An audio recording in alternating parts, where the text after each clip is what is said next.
All right, Heather. A, B, C, D, or E? Let's go with B.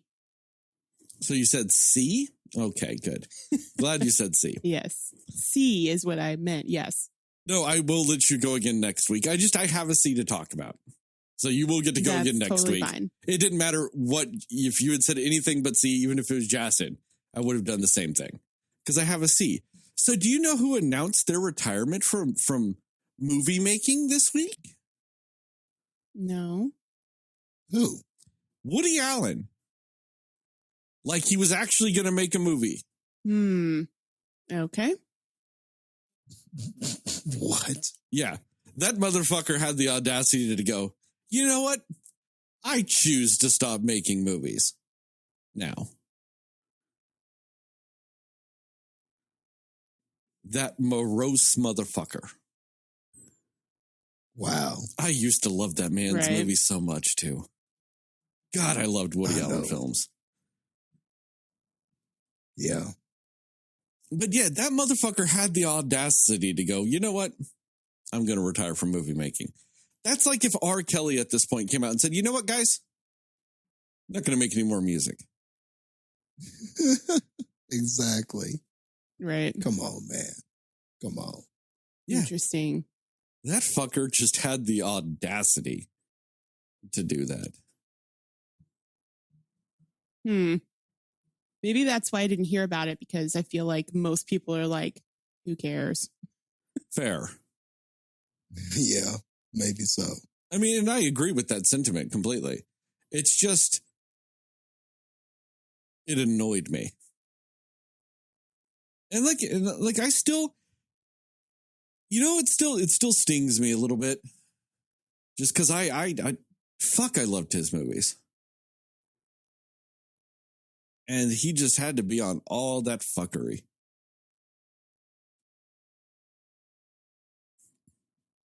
And if anybody doesn't know,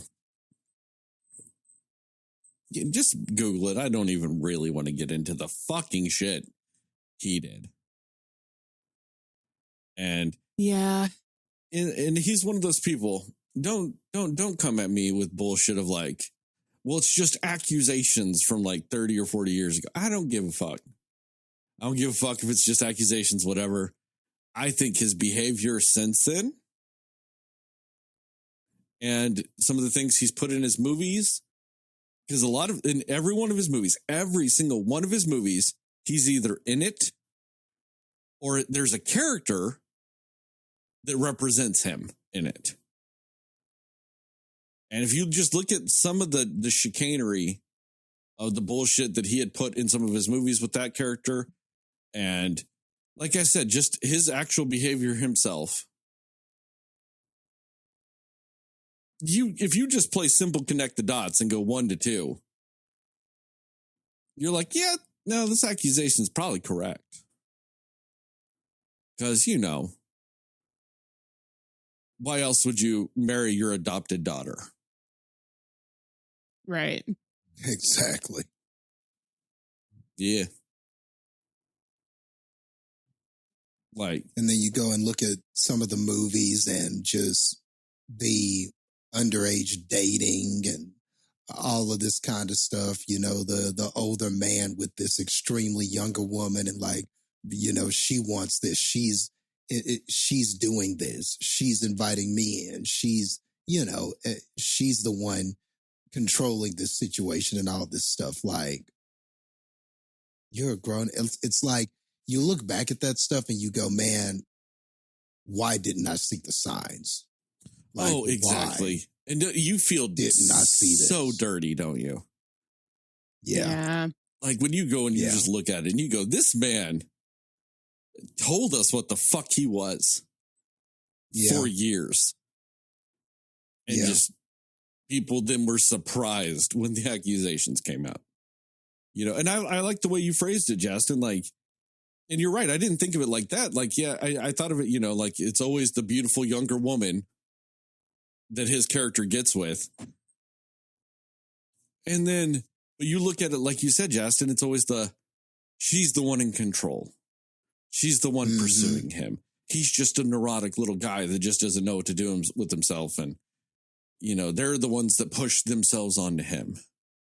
Yeah. And then it just reminds me of that whole thing that you see so many times, like on episodes of Law and Order SVU, where the guy's always like, well, she came on to me. Yeah. And you're just like, that's what that man was fucking telling us constantly. Like, that was his MO. Like, I like younger girls, but they come on to me. I can't help myself. He's fucking telling us that for just almost every one of his movies. Even his movies that don't have the neurotic character, they still have that woman character, though. Look at Vicky Cristina Barcelona. Look at Match Point. Movies of his that are more serious that don't have the neurotic character still feature that female, though. Weirdly enough, in both movies played by Scarlett Johansson. Yeah, he really liked ScarJo. And now it's like creepy. Mm-hmm. Yeah. It's just all that bullshit. And then that man just goes, hey guys, I am choosing to step away. Right. Jesus.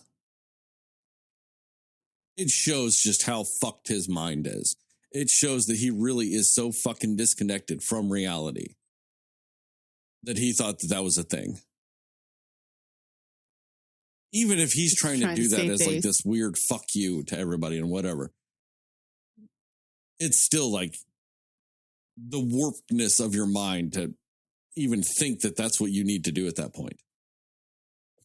Yeah, to me, it's kind of, it's arrogant. It's the, you can't fire me, I quit type of deal. That's sort of what it reminds me of. Like,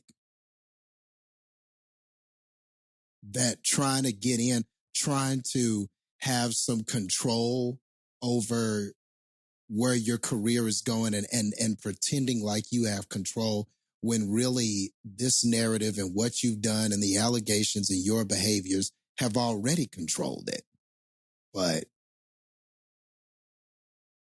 to me, it's just arrogance. It's just arrogance and just another tall tale sign of what kind of man he really is. Yeah, no, that's fair. I mean, and it's just kind of weird too. I mean, to do anything in any sort of public eye or anything like that, you do have to have some amount of arrogance. You do. There has to be some amount of ego to you. I mean, fuck. Us sitting here and doing this. Regardless of anything, there's a little bit of ego that we're sitting here going, you know what? I think people should hear what the fuck I think about movies. Yeah. There's a little bit of arrogance to it. Mm-hmm. You have to have that. To do anything to show to people, you have to have some arrogance. Otherwise, you would never be able to show it to people. You know? And that's not necessarily a bad thing. You know what I mean? Even really good, humble people that are still kind of in the arts or in any form of thing that's used for public consumption, there is some arrogance to them. There is some ego to them. You know, even if they are just nice, humble, down-to-earth people, there's still a little bit of that. And there kind of has to be. And that's fine. But just to have the ego to go, nobody even wants to look at my face, let alone see my name anywhere or have anything to do with me anymore. I'm going to tell them that's my choice. Exactly. Fuck, man. And then to me, audacity. Yeah. And to me, that even screams even more that the fucker's guilty. Like that mindset alone, like to me, in that regard, is the mindset of a predator. So I think it was also him confessing. That's how I took it. He's like, I'm retiring and I'm confessing that everything anybody said to me about this or about me with this is 100% true. Because that's just the type of person that does that shit. Mm. Mm-hmm.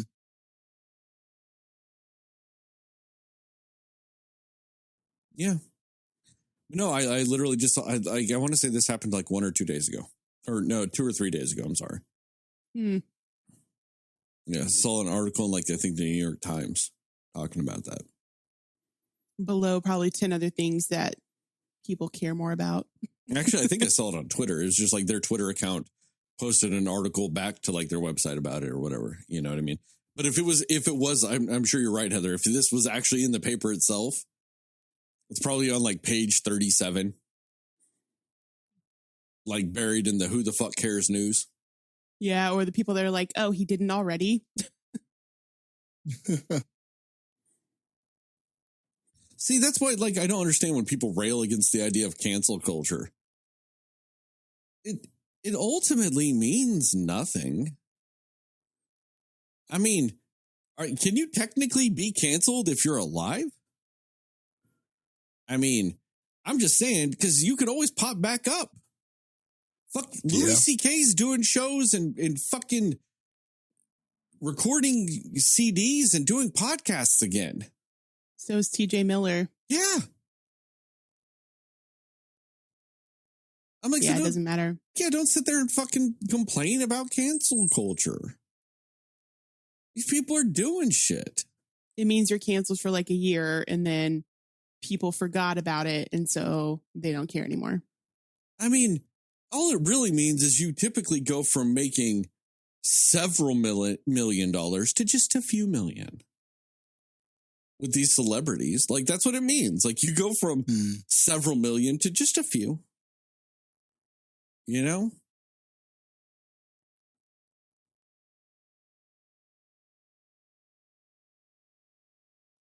Oh, man. I mean, shit, even Kevin Spacey's trying to make movies again.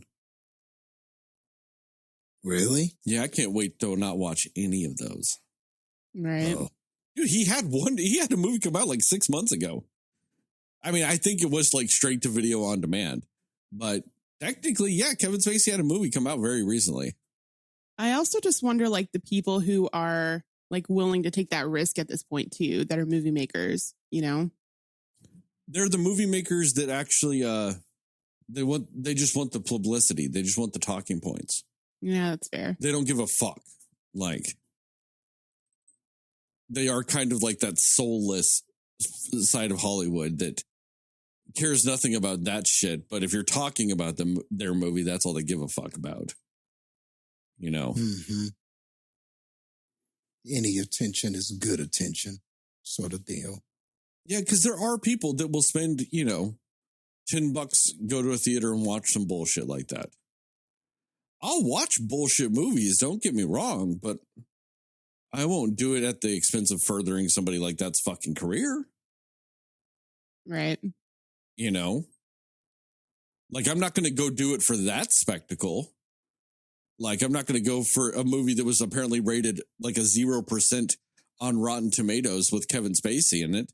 I'm not going to go watch that movie because I'm like, oh, the spectacle. But I'll watch Thanksgiving 4 if it ever comes out for the spectacle. Yeah.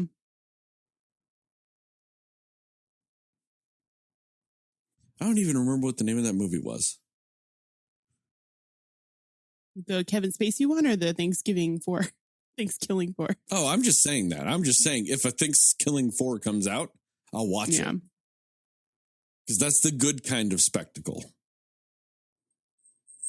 It's a spectacle of the movie making process. It's not the spectacle of come see this garbage piece of shit return to, making movies. Yeah.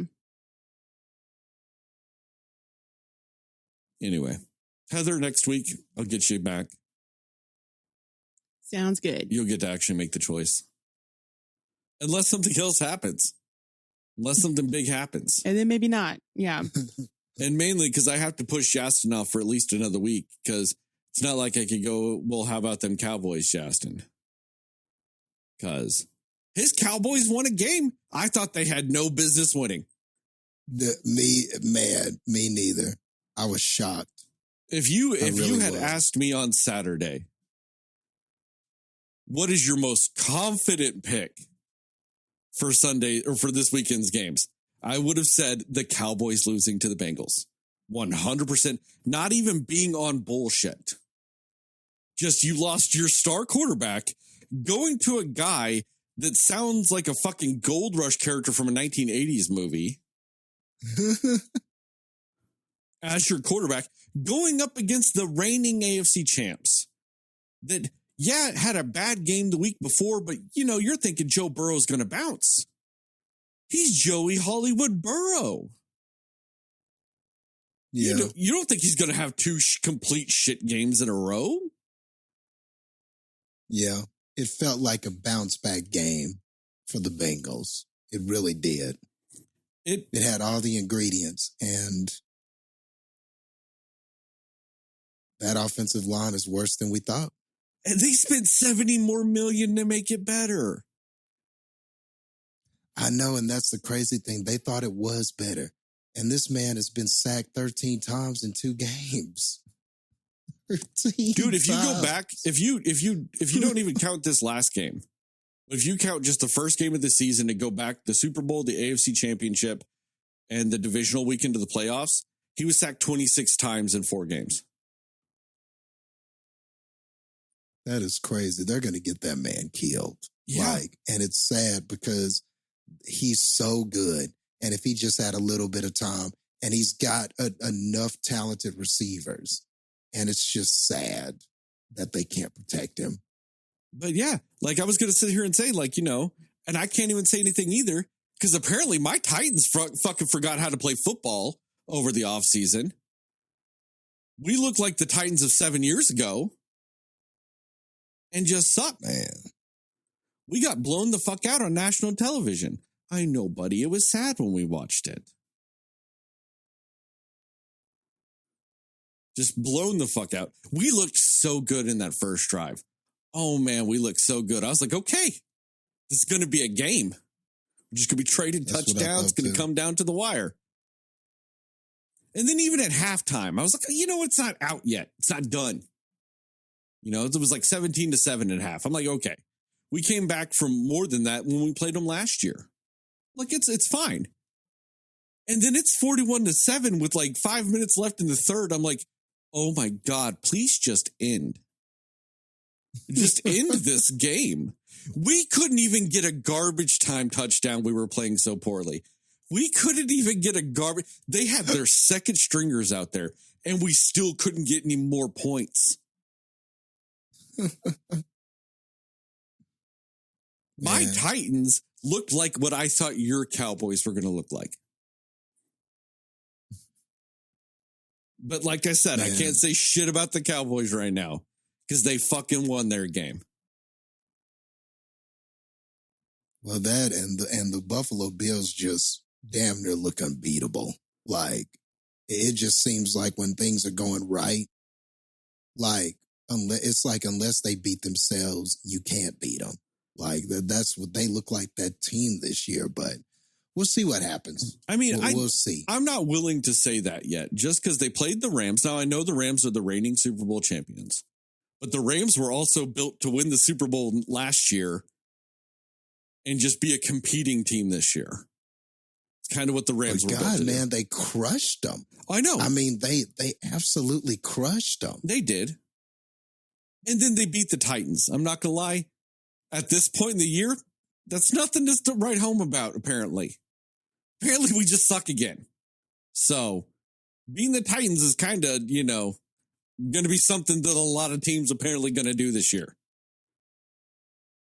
Because we lost to the New York fucking football Giants. God, they better beat the Cowboys this week. If they don't beat the Cowboys this week, then I'm going to know my Titans suck. Regardless of whether or not we beat the Raiders or not. If the Giants do not beat the Cowboys, we just suck. Like, our game is irrelevant. We could win, lose nothing. We could win by 50, and I'll still think that we have a higher likelihood of suckage if the Giants don't beat the Cowboys. I don't know, man. Maybe you're just underestimating Cooper Rush, man. The Red Rocket, I think is what they call him. No, that's still Andy Dalton. Is it? Yes. He's still playing. If he was not playing, you would be right.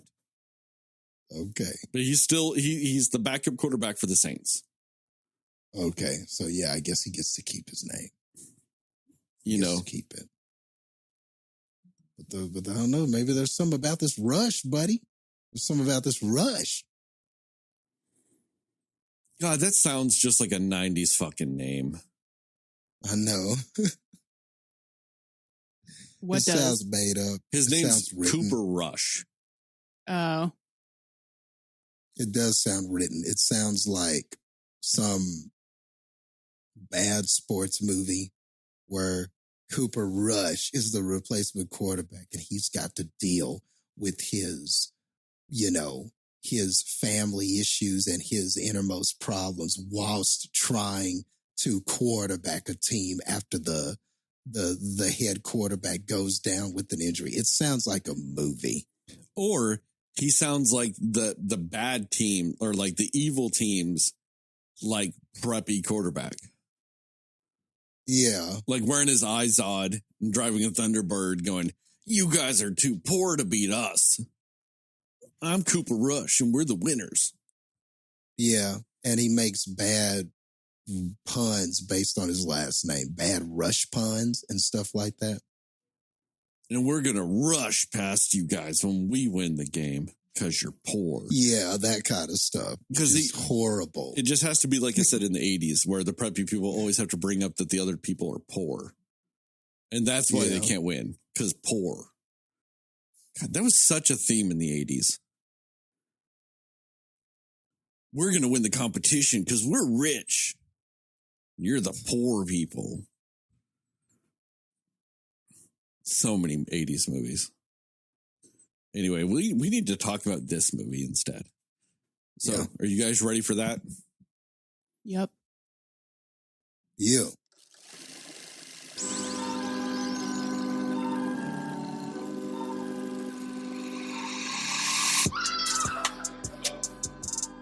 Somebody will listen to me. Nobody knows anything but you. All right. Are you ready? Yes. Come on. Cinema Slayers. Hey, Cinefans, and welcome back to another episode of the Cinema Slayers podcast. I'm Sterling, and as always, I'm joined by Heather and Jastin.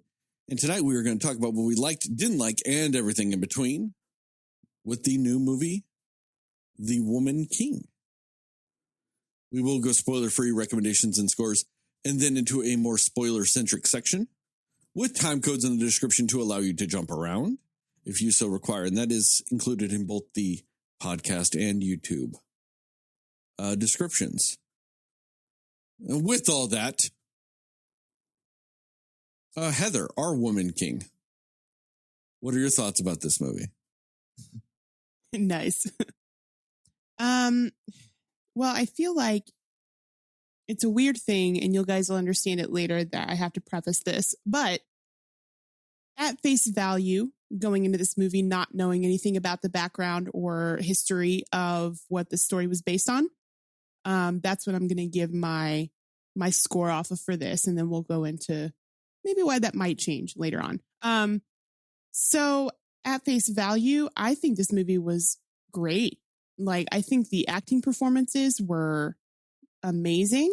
Viola Davis, as always, is like just the best. Like, I honestly think she's one of the greatest actresses like of our time right now. I think she's wonderful. So I think she did a great job in the role as, the leader of this tribe of women, these warrior women. And they have a few key characters that they focus on in this story that they tell here. And each of them has just very distinct and unique personality about them. And I really loved that because it really kind of fleshes them out as their own specific people. They are just very dedicated to this tribe of warriors and their training and all of these things, but you get to see them apart from that too. And I think that they did a really great job of showing that here. And I'm not remembering the characters' names, but Lashana Lynch is one of the actresses, and she was so phenomenal. I loved everything about the character she played. She was very she was a leader. She was very driven and confident in her skills.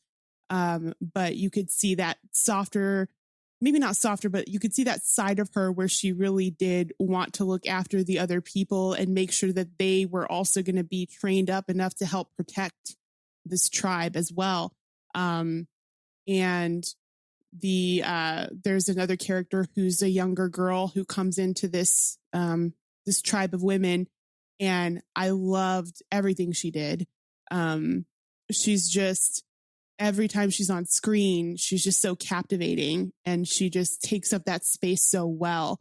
And I love the connection that these women have because they've really created their own sort of family within this, this warrior, tribe that they're in. And it was just a really great way to tell the story of the women that are in this group of women. I think that it's also visually very beautiful.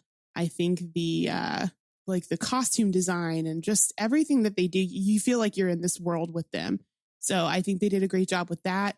And again, I think this is just a very acting performance driven movie, and they really nailed it with the people that they casted in the roles. And and I know we'll go into it more later. It's interesting. I saw somebody who was kind of doing a review of this movie earlier this week, and they basically said the 4 leads in this movie should basically just be the new Fantastic Four because they were all just like so amazing. And I kind of agree. I think that would be awesome.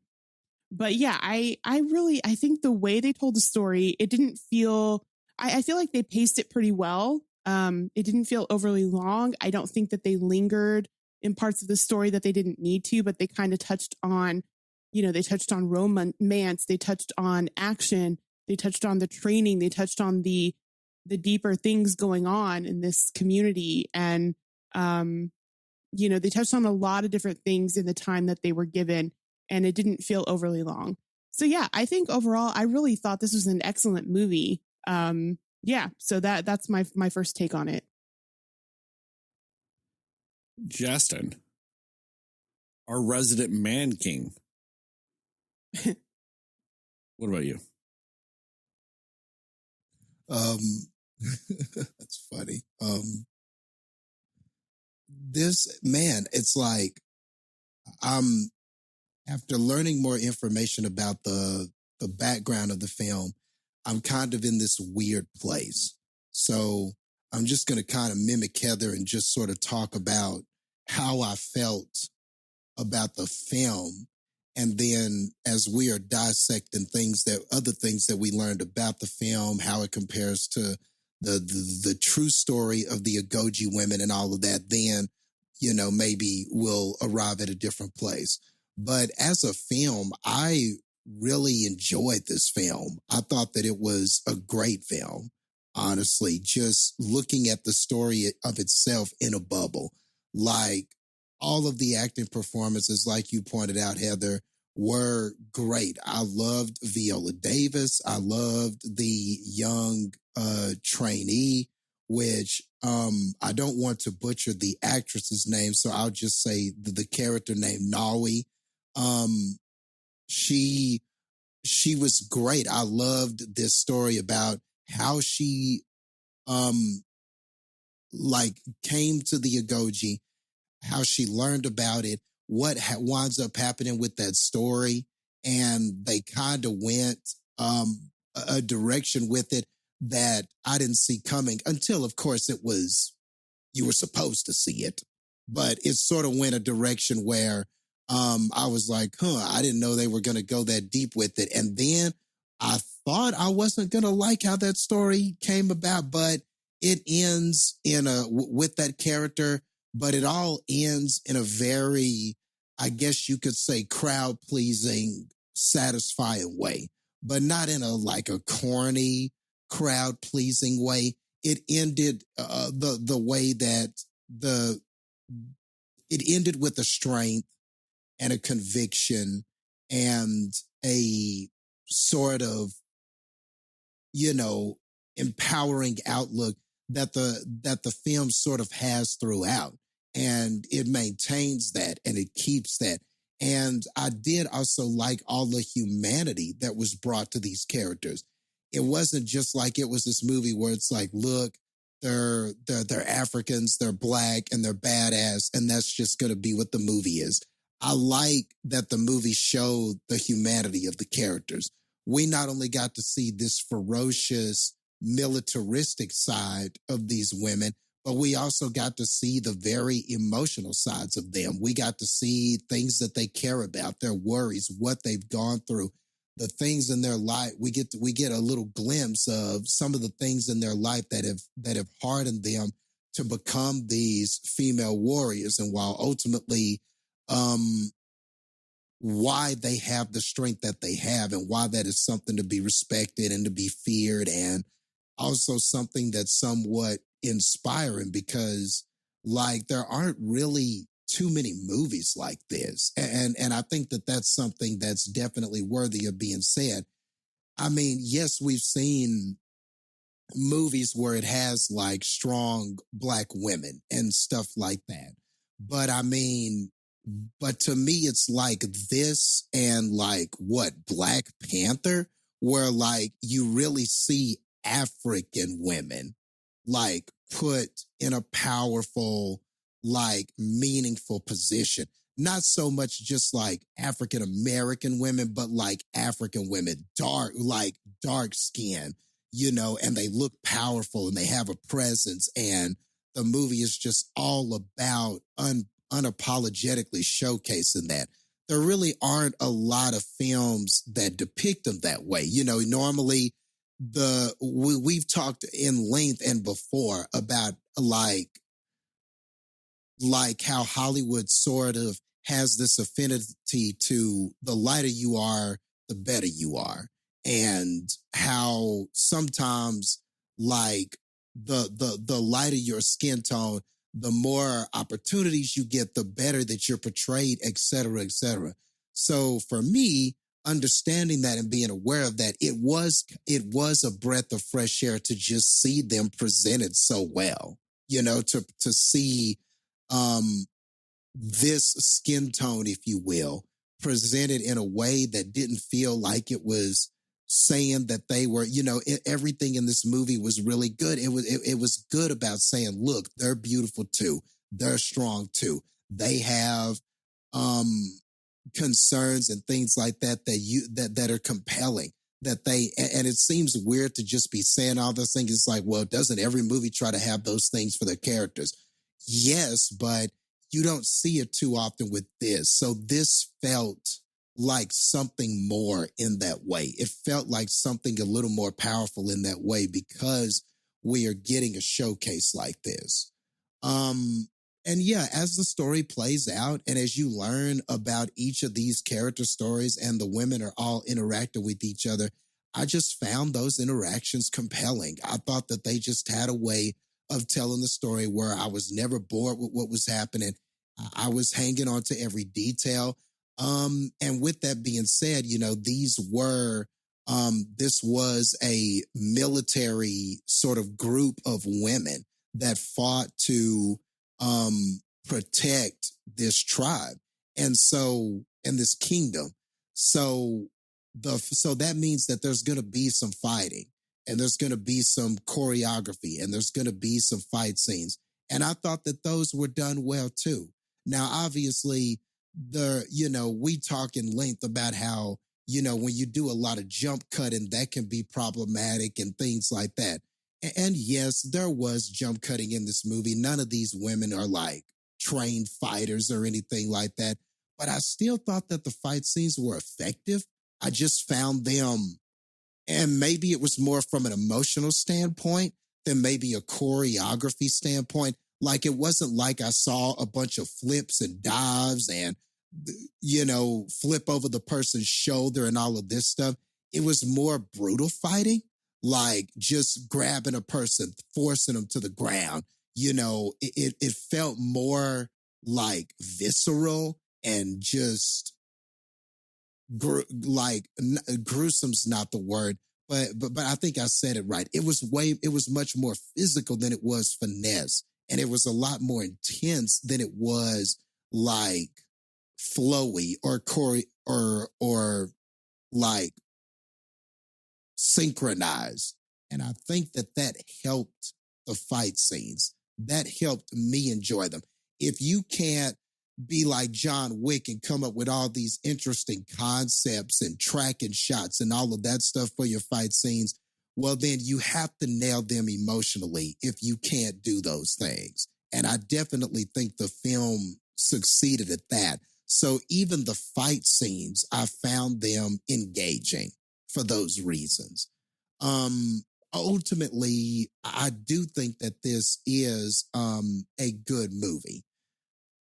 I just wish that that once I read up on the story and read up on who these people were, because I came out of the movie and I loved it so much and I felt empowered and I was inspired and I was like, man, this is one of the best movies I've seen this year. And then it made me want to read up more about who these people were and the Agoji women and what they were about and everything like that. And I thought that what I was going to read was going to mirror what I saw on the screen, and come to find out that was not quite the case. So now I'm sort of in this weird place because I loved this movie, but then there's this other side of me, this integrity side of me that's like, but I have to address how dramatized and the liberties that were sort of taken with the story. So that might change how I view this overall. But on its surface, I really enjoyed this. And I thought that the story in and of itself in a bubble was a great movie. I'll do the same thing you guys are doing. I have a few problems with this movie, but I do agree with you, Jastin, when you said this was probably one of the better movies I've seen all year. I mean, to me, it would have been outside of some other things now with not spoilers. Sorry, my cat's getting a little crazy. But outside of now some other things, when I came out of this movie, to me, it would probably be the third best movie I've seen this year. Right after Everything Everywhere All at Once. And still probably Top Gun. I was about to say Top Gun.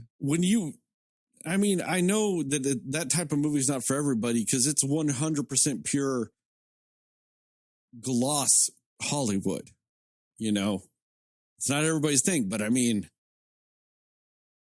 it's what a summer blockbuster should be. I mean, it's everything you could ever want in that type of movie.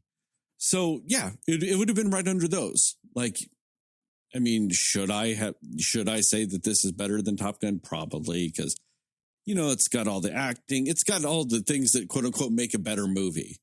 But, that's outside of the visual spectacle that is going to the movies. And Top Gun, it's there. And so is everything. And that's the thing. And Everything Everywhere All at Once is like a beautiful combination of both. It's an incredible visual, spectacular feast for the eyes and in like this weird Technicolor type of way. Because I'm not trying to say that this movie is not like a glossy, well-made movie. It is. But it's not that hyper Technicolor visual spectacle of a movie that like a Top Gun and Everything Everywhere is, are. And then just Everything Everywhere All at Once also has the acting. It has the story. It has everything else. It's the most all-encompassing movie ever, and I love it.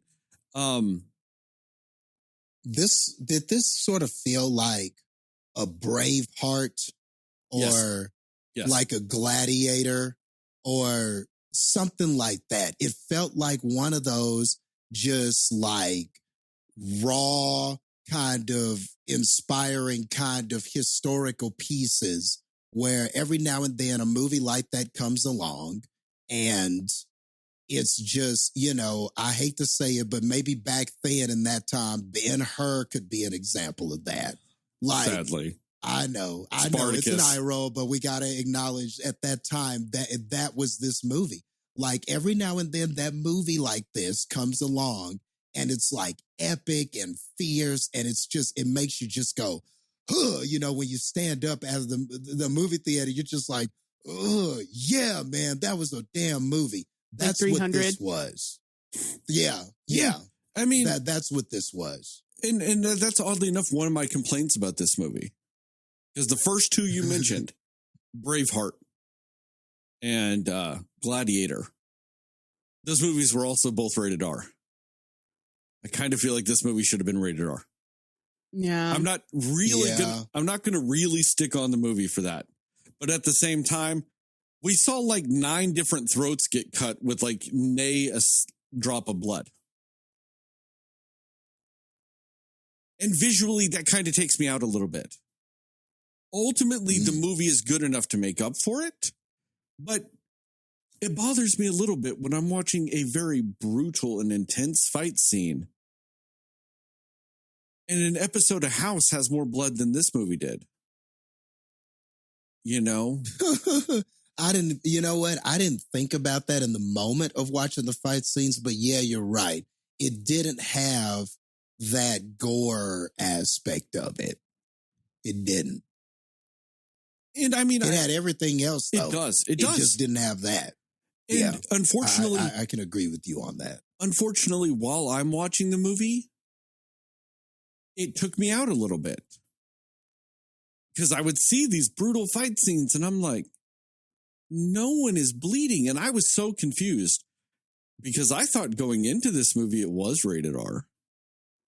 And I was just so confused the whole movie. Like, why was there barely any blood in a rated R movie? Just go for it. And then I looked it up and I'm like, oh, it was only PG-13. Okay, I guess. They hit that mark. But like you're seeing people get their heads cut off, like just stabbed and slashed and just, inklings of blood on a piece of cloth. And I'm like, oh, like it takes me out of it because I am in a way weirdly desensitized. So when it's not there, I notice it. When it is there, it barely phases me. But when it's not there, it's so ingrained in me at this point from watching Game of Thrones and now House of Dragon and watching shit like, Braveheart and Gladiator and 300 and all these shows. I'm so used to the violence that when it's not there, that's when I get taken back a little bit. I'm like, but he just got cut by a sword. Where's the gushes of blood? And like I said, it's just something that for me personally, when I'm watching those fight scenes, it took me out of it a little bit. But I do agree with you, Jastin. I think they are a slightly more simplistic fight sequences. But at the same time, that's very fitting of the styles of fighting that they would have had back then. If they went all John Wickian with it, I would have been bothered by it. Because I'm like, no one would have fought like that back then. So when you're authentic to the fighting styles and whatnots that you have for the time period, I'm fine with it. You can go more simplistic. That's true. Because sometimes it is weird when you see a movie like that, like you're seeing something from Roman times and stuff, and a guy's jumping around like a ninja. Yeah, you do tend to go, okay, where did he learn that? Like, and it's something. Why is this? It takes a little bit Roman of getting guy used to. doing ninjutsu. No, you're absolutely right, Jastin. That's one of my complaints about 300. And I know 300 is supposed to be an ultra stylized, from the perspective of a Greek storyteller. But those fuckers are fighting and just doing all kinds of shit that they wouldn't have done. you get into that also with the Taron Egerton Robin Hood movie, where they're doing that Wanted style fucking arrow bending and shit and spinnies and flips and all this other shit that in medieval times, honestly, like most of that shit would have gotten you killed. These people turn their backs on people way too much. In the medieval ages, they would have like, oh, his back, stab. Like, you know. So yeah, like I appreciated the fight sequences in this because of it. Like I said, I just wish there was blood. I'm an American at this point. We're used to violence. I did think the movie was a little slow at times too. Not terribly so, but there were times they dwelled on some things a little bit longer than I think they should have. And it really kind of pads the runtime. And I'm not saying that they needed to make this movie a crisp 94 minutes. I get that some movies can't be that. And this movie, I think, is what, like 2.5 hours? Something like that? A little under, yeah. Yeah. 2:15, I think. Okay, so 2:15, plus you had the trailers and all that other shit. Yeah, it's like a 2 hour and 45-minute ordeal. But I do think you maybe could have cut 10 minutes out of this and streamlined it a little bit and made it flow a little better. But I'm not really going to harp on this movie for that. You know, like I said, it's still, when I'm walking out of the theater, it's the third best movie I've seen this year. So while I am bringing up these points, I'm bringing them up just because they do color my opinion of the movie a little bit. But I'm not trying to sit there and say the movie's bad because of it. Little things, you know? Because like my score is probably just going to be like a touch lower than you guys because of it. You know what I mean? But still, good score. Because it's a fantastic movie. The acting is fantastic. I'm so glad my boy John Boyega is doing some stuff. Yeah. He was great. He was good in it. He was very good. I mean, Viola Davis, fantastic. Monica Rambeau. Lashana Lynch, yeah. Yeah, she was fantastic. Yeah. Just like you said, Jastin, the other main character, I don't want to butcher her name either. Yeah, she's great. So many people in this movie were great. You know, and it was an overall very enjoyable movie watching experience. You know, and I think that in a different time period, if this was not 2022, let's just say this was like 2001, this movie would be right up there with a Braveheart and a Gladiator. For those kind of historically influenced historical fiction movies. It'd be right up there with it. Unfortunately, it's not.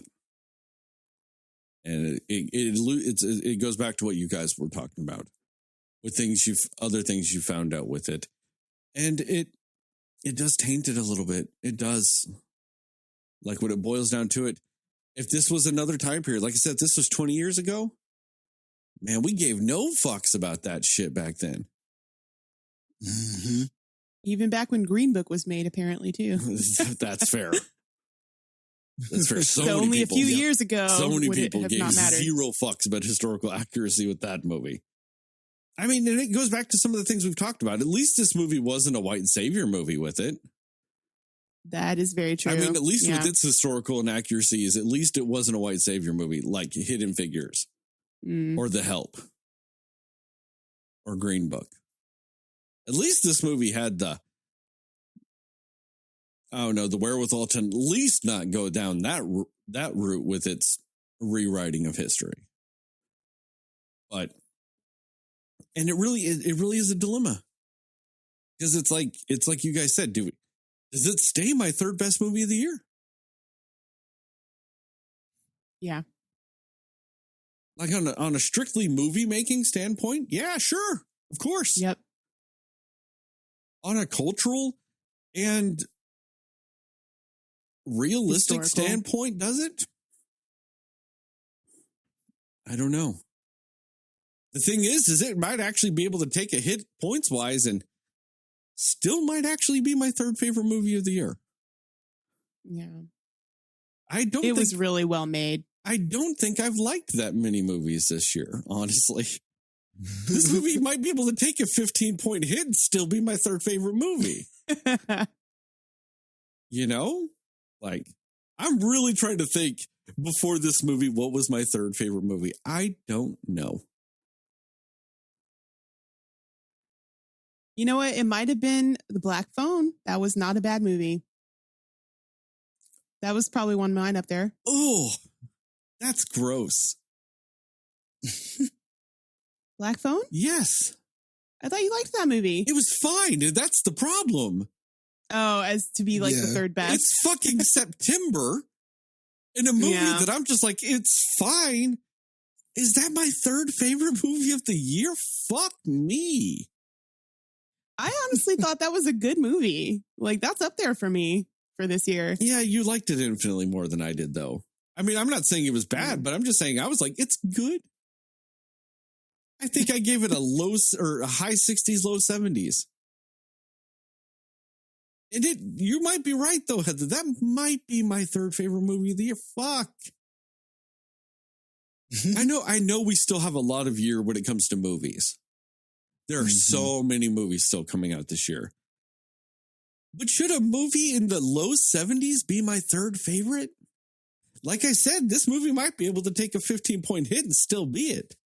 I mean, a movie I watched that we did not do on the podcast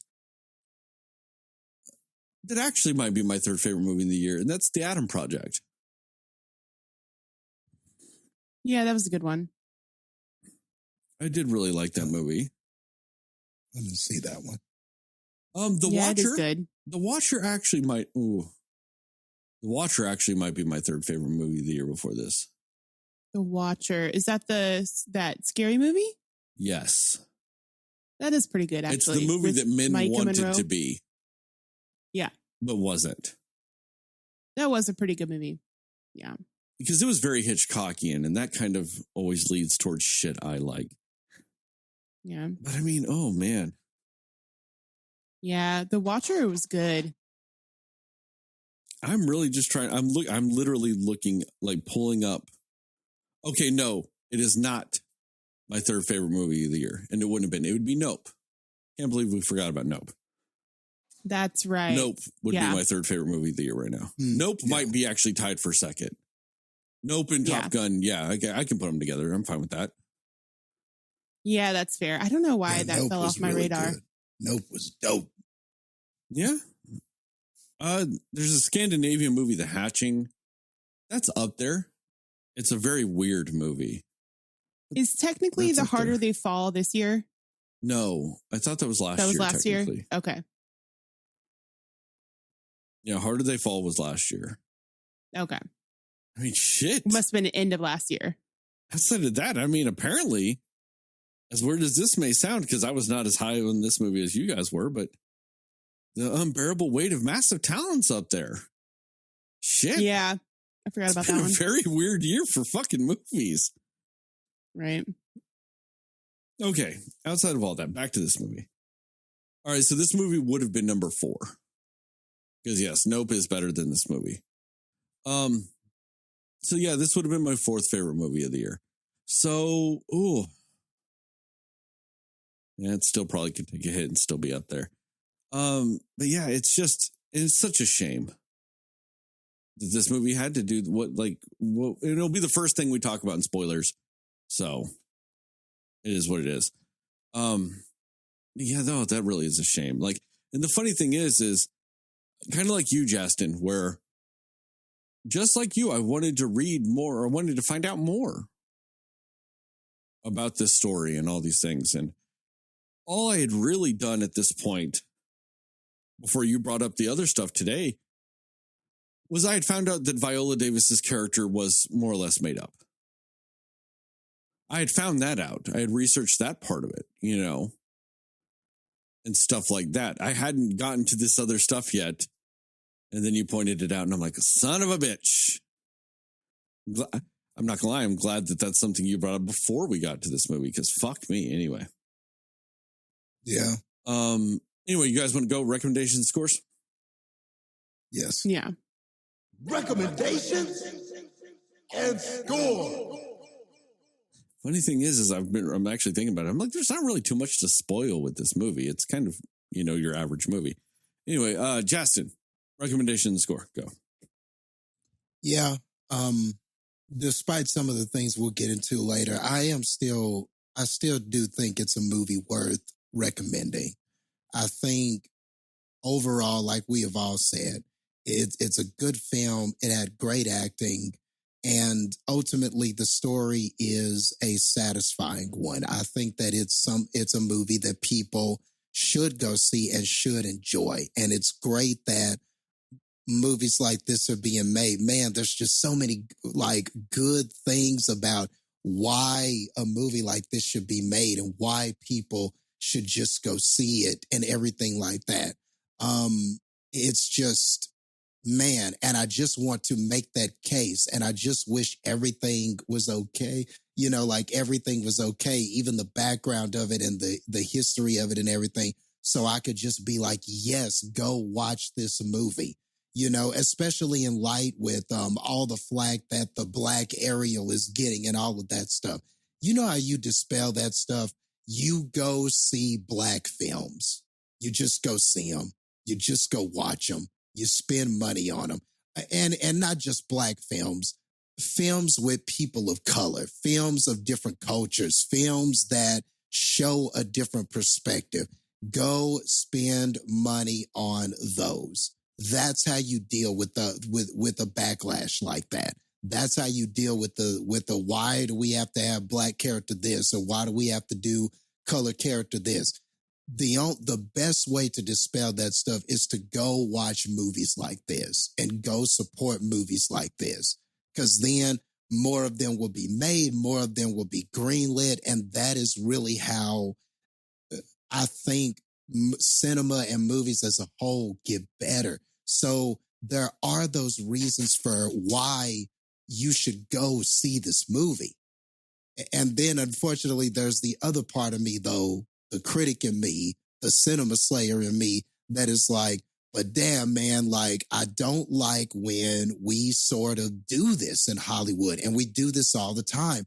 We take something that has some historical relevance, in fact, but we got to change it because of the audience, or we got to change it because we feel that this makes for a better story, or we have to change it because we feel that this is a better movie, or whatever the reasons may be.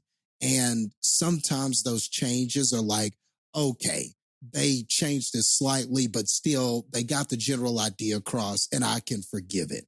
This is a little more egregious, so I can't forgive all of it. So with that being said, but I still do recommend it. It is a good film, but I can't say it's a great film because of the controversy involved with it.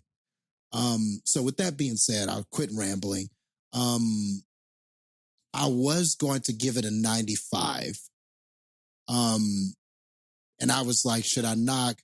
I don't know. I like what you said, Sterling, earlier about a 15-point knockoff. I think I can do that. So that would land this at an 80, which I think is high enough to respect how good the film was, but I'm not giving it an A for the historical reasons and implications. So we'll just go with that. So I'm just going to go with, we'll go with 80.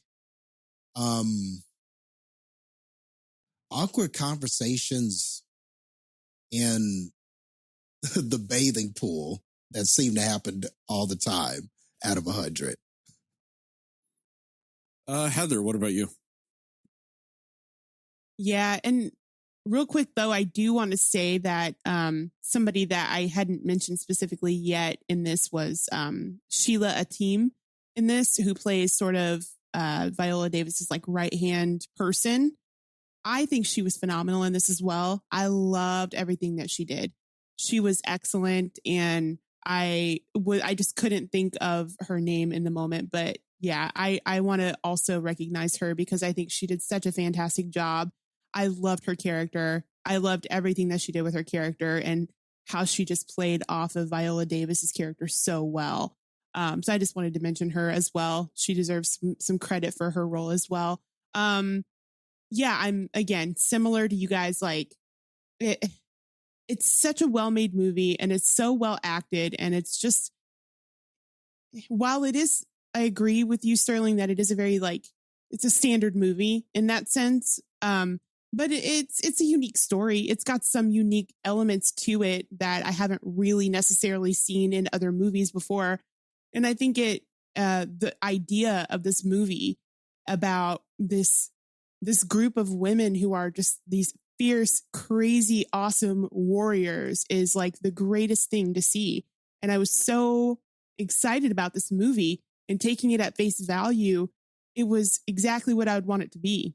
You know, it was so great, which is what makes it so upsetting that, you know, there's things behind it that make it less good now. But it's got, I think, some of the most fun action that I've seen in a movie in a while.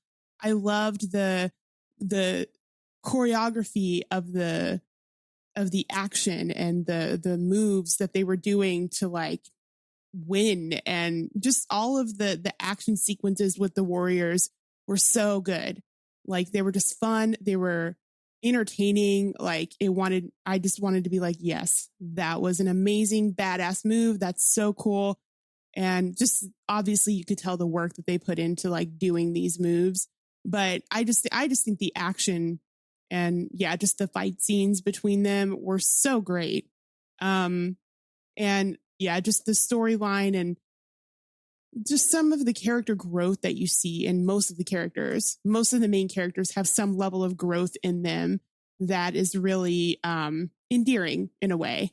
And they grow in the ways that they need to. And it's really cool to see that progression throughout the movie.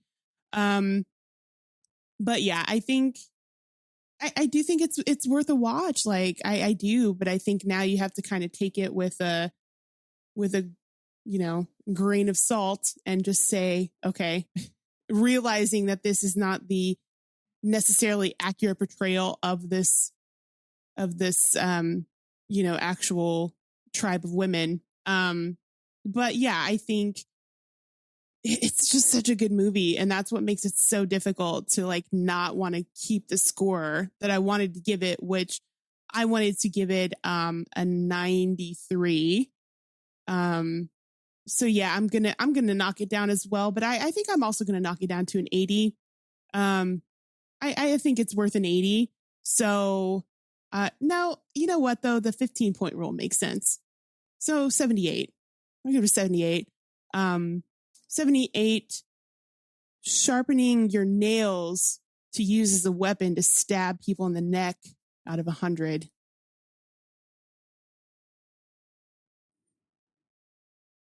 Yeah, I'm conflicted. Super good, but super unfortunate. I'll be quick with it. Oh no, I guess, yeah, let's do 15 points. Why the fuck not? 75. 75 completely irrational and unexplainable bits of a shark tooth out of 100. Spoilers? Yep. Yes. Spoilers. Oh, shit. I wanted to do something new on this one. We'll do it on the next podcast because I didn't even talk to you guys about it yet. Anyway, so with this, so controversy behind this movie. And the article I read about it, I hate the phrasing they used with it, even though technically it is accurate. It's not accurate in the colloquial way that we use this term now, when it comes to Hollywood and especially movies. But unfortunately, the Woman King kind of whitewashes the history of the tribe. And like I said, it's not the colloquial way that we use whitewash nowadays when we're talking about Hollywood movies, in more or less saying that they turn characters white.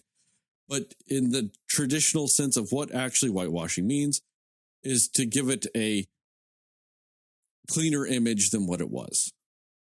You know, you're just like throwing a white coat of paint on something to make it look new. Like it's mainly about fences. You throw a white coat of paint on fences to make them look like a new fence. And that's kind of what they do with this, because like at the end of this movie, they're like, yep, we've stopped participating in the slave trade. In fact, we burned down a slaving village, and look at us. We care more about Africa than we do just even our own tribe specifically, and we're great for it. None of that is remotely true. This specific tribe, the Dahomey, isn't that right? Yeah. Dahomey, I think. Yeah. Yeah. They did slave trading for a good 30 years after this movie took place. So much so that even the British were like, hey, you need to stop. You just need to stop slave trading. And if the British is telling you to quit doing terrible colonialistic slave shit, you fucked up. Like, I know the British were trying to be self-righteous at that point because, yeah, they stopped participating in the slave trade, whatever. Like, they're still on their colonial bullshit, you know? And, yeah, even they were going like, guys, seriously, stop trading slaves. Like, just stop at this point. Like, you're doing it too much. You know, that type of shit. And, like, parts of this movie are accurate. This king, the king was a real king. And at one point, he did think about just selling palm oil instead. But apparently the whole thing is they didn't make as much money doing that. So they went right back to trading their enemy captives as slaves. Just right back to it. Like I said, for another 30 years. And that is one of the weirdest and also kind of more disgusting things to try to get rid of in this movie. And I think you could have kept so much of this movie and not had that be a part of your plot. You know what I mean? You don't want to just, I understand you don't want to highlight that as a positive thing or just something that they did and weren't ever going to change. Because then you're giving validation to so many people that are like pro-Confederacy and pro-slavery must have not been that bad people, because they look for any excuse to be like, well, see, they always said in history classes that, you know, black people sold their own people into slavery. You know, white people wouldn't have been buying them if black people didn't do it. And that is a grossly inaccurate way of looking at the historical context of the slave trade. You know, it's gross and irresponsible to try to boil it down to that, but that's what they do. And if you had kind of not necessarily glorified it in this movie, but if you were just like, yep, that's what they did for the whole movie and just never like shown that people might have considered it a bad thing, you would give those people credence. So I understand you don't want to go down the route that might have been 100% historically accurate, because you justify people that are shitty. I get that. But at the same time, you could have highlighted it in ways of, you know, maybe don't make it to where they're like, yes, we want to end the slave trade for all of Africa in this movie. Like that this tribe wants to do that. This kingdom wants to end slavery for all Africans. When in all historical truth, they just loved it for 30 more years. Yeah. You could have and at it's least that foot in, foot out approach. that they took with the movie, where they had it in here. You know, the characters are acknowledging we're a part of the slave trade and everything like that, and we're a part of this vicious cycle. So on one end, it acknowledged it. It didn't hide it completely, or I'd really just be mad at this point. But it had it in the movie. But that foot in, foot out approach, if there was just some way that they could have, at least at the end, made it like, okay, they didn't end slavery here, but maybe in text, in something that we could read or something like that, you say, well, they decided to continue, and this is ultimately was their fate. They were colonized and everything like that. And unfortunately, this cycle did not end there. But there's still the positive we can take about who these women were, how strong they were, how influential they were. But we can't forget about the fact that the cycle didn't end there. You know, if there was some sort of way to wrap it up where you could say that ultimately this was their fate because of holding on to slavery or something like that, and maybe come around to the idea that, damn, man, even though they were doing it, all slavery is bad. Like it didn't benefit them ultimately either. Like I wish the movie had said that, or found a way to kind of say that and keep to some of the historical accuracy, but it just chooses not to. It just says, nah, we'll acknowledge it a little bit, but nah, we want these people to be heroes, so we're going to do it this way. And that really sucks. Well, I think one of the things they could have done to keep a lot of the things that they had in this movie, like them burning down the slave post and all these things, narrow your perspective a little bit in the movie. Instead of going, we're going to end slave trade for all Africa, and especially our tribes no longer going to participate in it, all that shit. Have them attack the slave town, just like they did at the end of the movie, to free their own people that were going to be in the slave trade. Yeah. You know what I mean? Narrow it to that. You know, narrow it to this other tribe wants to enslave all of us. And we don't want that. They've captured some of our people and they're going to sell them into slavery. And we don't want that for our people. You could narrow it a little bit and keep a lot of the scenes that we had in the movie. And some that were historically accurate. This kingdom did go to war with that other kingdom over some of this stuff. That is true. You know, you could have kept those points, but just narrowed down the end scene to not be, we're ending slavery for Africa. Yeah. You know, do that to where you're not 100% historically accurate like these movies are. You know, these historical fiction movies, you know. You're making up new characters and all these things, so there's going to be liberties. You can narrow it down, though. You know what I mean? And not go out and do a bold-faced fucking lie at the end of the movie with it. You know? Because the most egregious scene in this movie now is John Boyega's monologue at the end of the fucking movie, where he's like, yep, we're done with this shit. Which was so good. Yes. I know. Yeah. It's a fucking... And it was so good and meaningful and everything, but it just didn't happen at all. It's not even that it didn't happen at all. The exact opposite happened. Yeah, the opposite happened. If it just didn't happen at all, okay. But it's the exact opposite. That's the problem. Because it's not that they went, all right, we're going to stop slavery. Oh, that didn't work out. And then they just kind of did some slavery for a little while. They went, this palm oil shit didn't work. We're doubling down on slavery for just so long. You know, I feel like it's almost like they went to try to make up for that little bit of time they didn't do some slavery. They wanted to make up for that like 20-fold.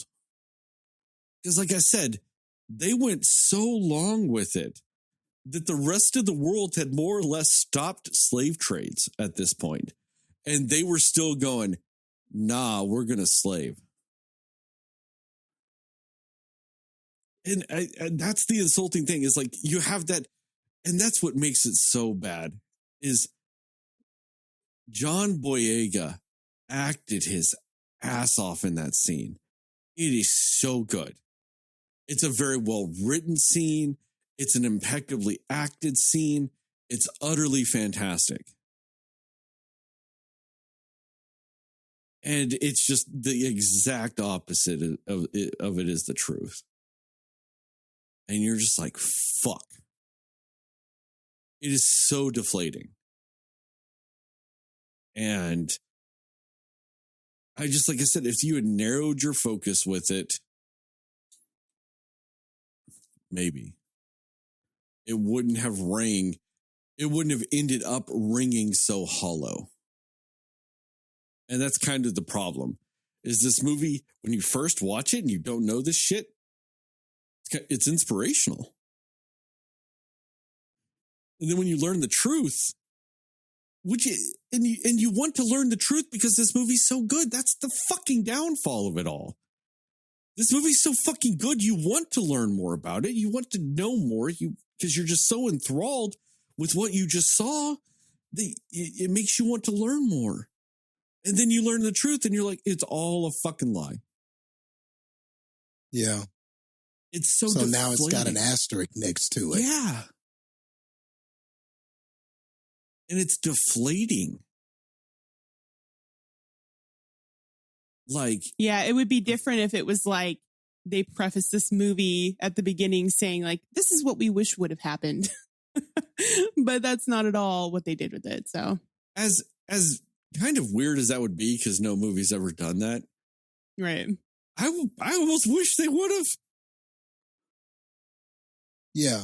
And it's not that we've seen other movies, and we've seen other movies sort of like mess with history a little bit or change it to what the director or what they thought would be a better ending for the characters, et cetera, et cetera. We've seen this constantly where they'll take historical figures and they would just totally change what actually happened in history. And if you acknowledge it, if you say, okay, you know, this is my vision or this is a reimagining of these people or something like that, then maybe it's a little better.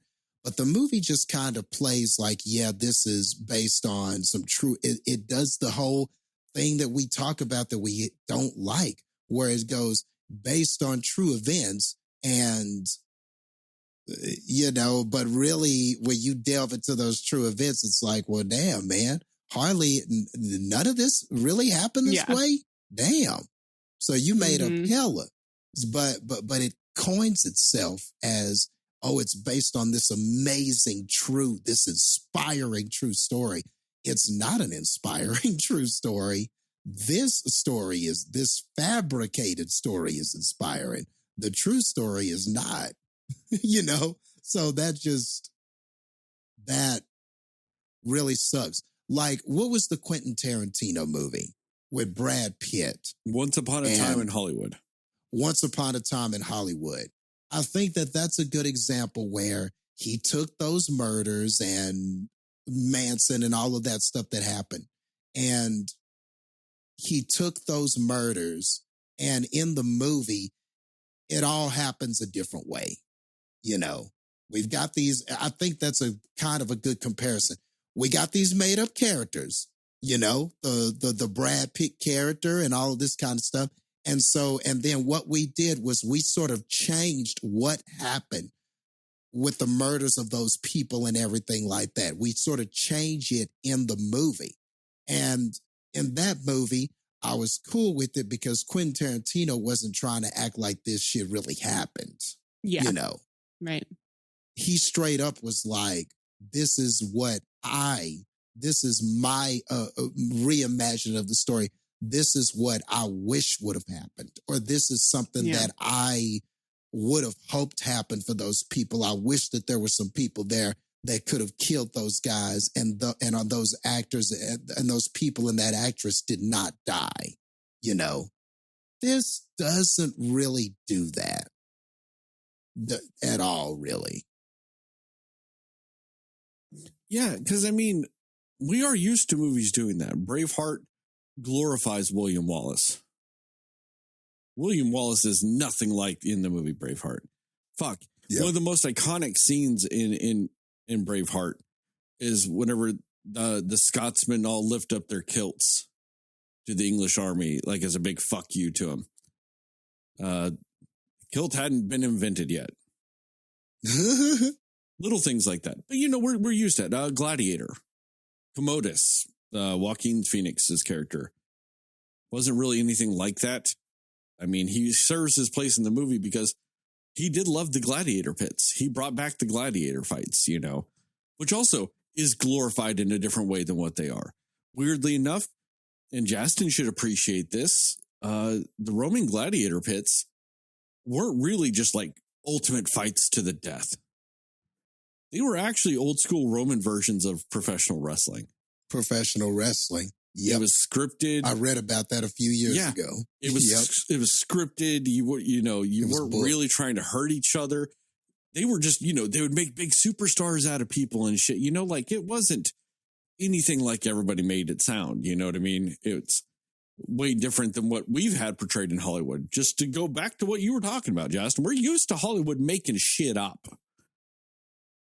The problem is it's 2022. Don't. Just stop. Just stop it. Like, you know, you brought up Once Upon a Time in Hollywood. I mean, I didn't like that it did what it did. You did, that's fine. But I mean, we talked about that on that episode. I didn't like it. You know, I had issues with it. But I'm also not going to like really hate it because that's a very open and unapologetic reimagining of things. Very open that that's what that movie was doing. You know what I mean? Mm-hmm. So they're not trying to lie to us as an audience, which that's fair. Okay, at least they did that. They're not lying about it. They're not trying to sugarcoat anything. They're just saying, hey, what if this shit happened instead? Okay, that's fair. You know? Yeah, nobody was walking out of there like, that's not what happened. Like, nobody was walking out doing that. Yeah. You know, so like if that's what you're going to do, okay, that's fine. Do that. I mean, it's weird to me that you just want to change little things like that. But, you know, if that's your prerogative as a filmmaker, whatever, do it. Fine. Who cares? But these big historical things, I don't know why Hollywood just, I don't know, still does it. Like it's, you know, the year 2000, okay, whatever. The internet's barely a thing back then. I can access like 1 billion times more internet inside the theater from my phone than I could from my home computer back then. You know what I mean? Like, why are we doing this shit still? You know, especially when other things have done shit better than you with this. I mean, take something like The Watchmen or Lovecraft Country, where they talk about, you know, the Tulsa Massacre and stuff like that. Or like the riots in Chicago and all this other stuff. They do the same thing where they make you curious about the shit and you go and you learn about it. And then you realize, oh, they just didn't make up the shit. That's great. Glad they didn't do that.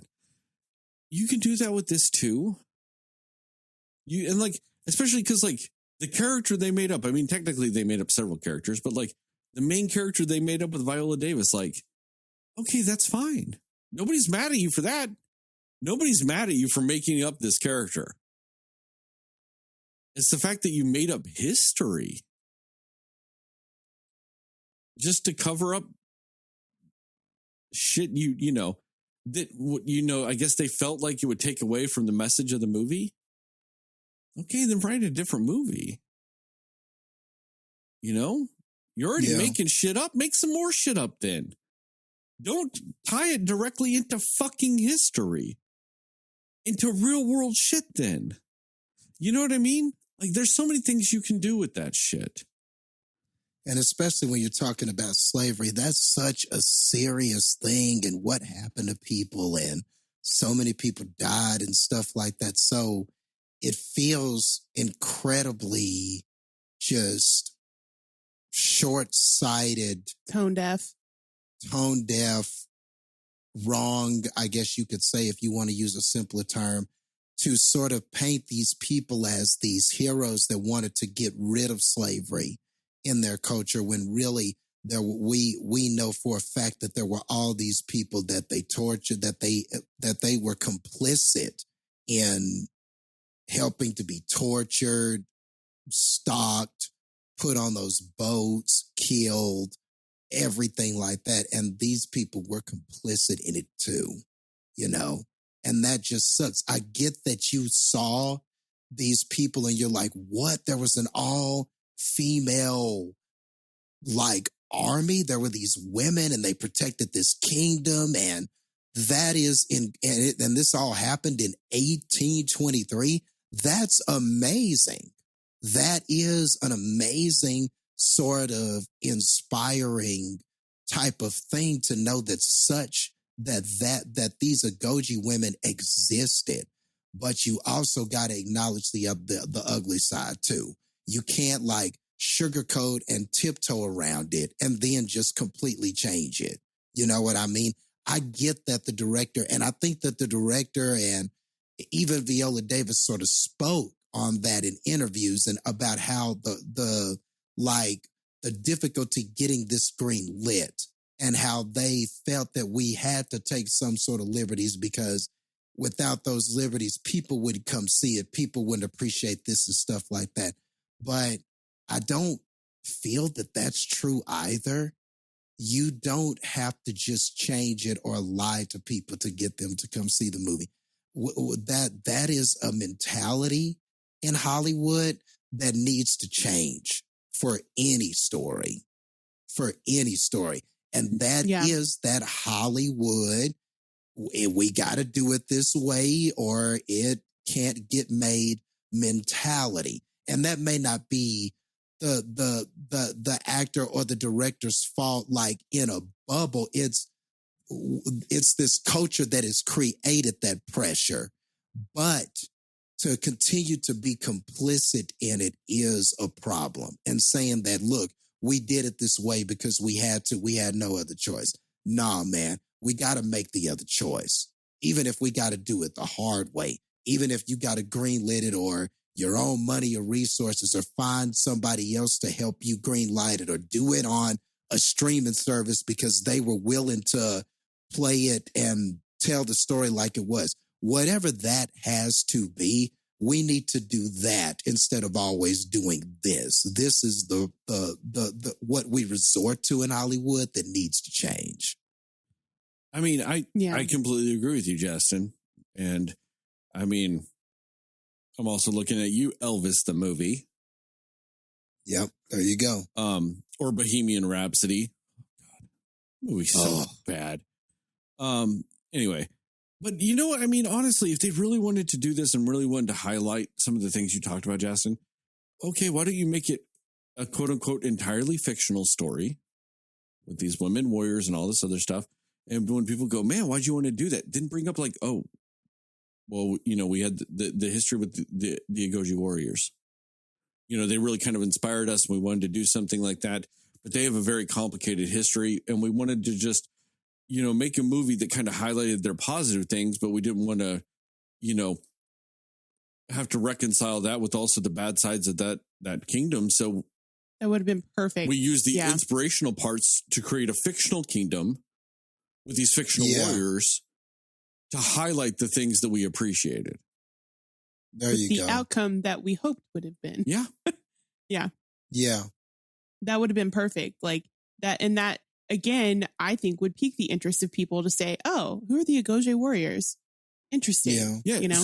And essentially that is what Black Panther is.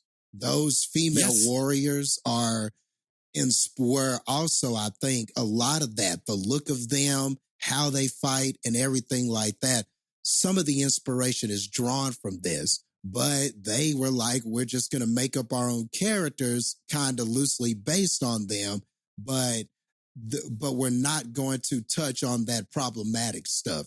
That's way too problematic, and they're a part of kind of the slave trade. So, but we can still pay homage to them, but do a completely different story. And essentially, that's what Black Panther is. Those women warriors, those African women warriors, and they're badass, and they can fight, and they protect the Wakandan kingdom and stuff like that. It kind of is them. You know, it reminds me a lot of them without all the other shit. And you're right, Sterling. I think you could have done something like that, you know, just fictionalize all of it. And you openly acknowledge the positives and the negatives with it. Yeah. Yeah. Don't try to just fucking hide it. Yeah. Because that's the thing, is in the end, I feel lied to. And that's hard to reconcile with it. You know, I feel like they went out of their way to lie to me about it. You know? And that really just sucks. I would have rather them just been like, you know, they could have even done like like Heather was saying at the beginning of the movie, just like, you know, the Agoji warriors were these really awesome woman royal guard for this king. And, you know, this movie was inspired by them. And just say that. And then do a completely fictional country with all that shit and all this other stuff. And then, like I said, when you're doing interviews, instead of having to defend your choice to cover up the slavery part of it, you can just say, we wanted to make a movie about them, but we could not figure out a way to reconcile the slavery part of it with the type of movie we wanted to make. So instead, we created a fictionalized world. Bam, problem solved. Especially, like I said, when your main character's fucking fake anyway. Exactly. You know, so just say that's what it is. Or you go the other way. And I think another thing that was said by one of them, I think the director, was that, you know, it's not a documentary. That's not what we were out to make. You know, if you want all the facts and things like that, that this is not a documentary, you know, that's not what we set out to make. But the way that the previews went and what they were, and kind of the way it's advertised, it is sort of advertised like, oh, this is a fascinating true story. Come see this true story about these women warriors doing all this, these African women warriors doing all this awesomeness.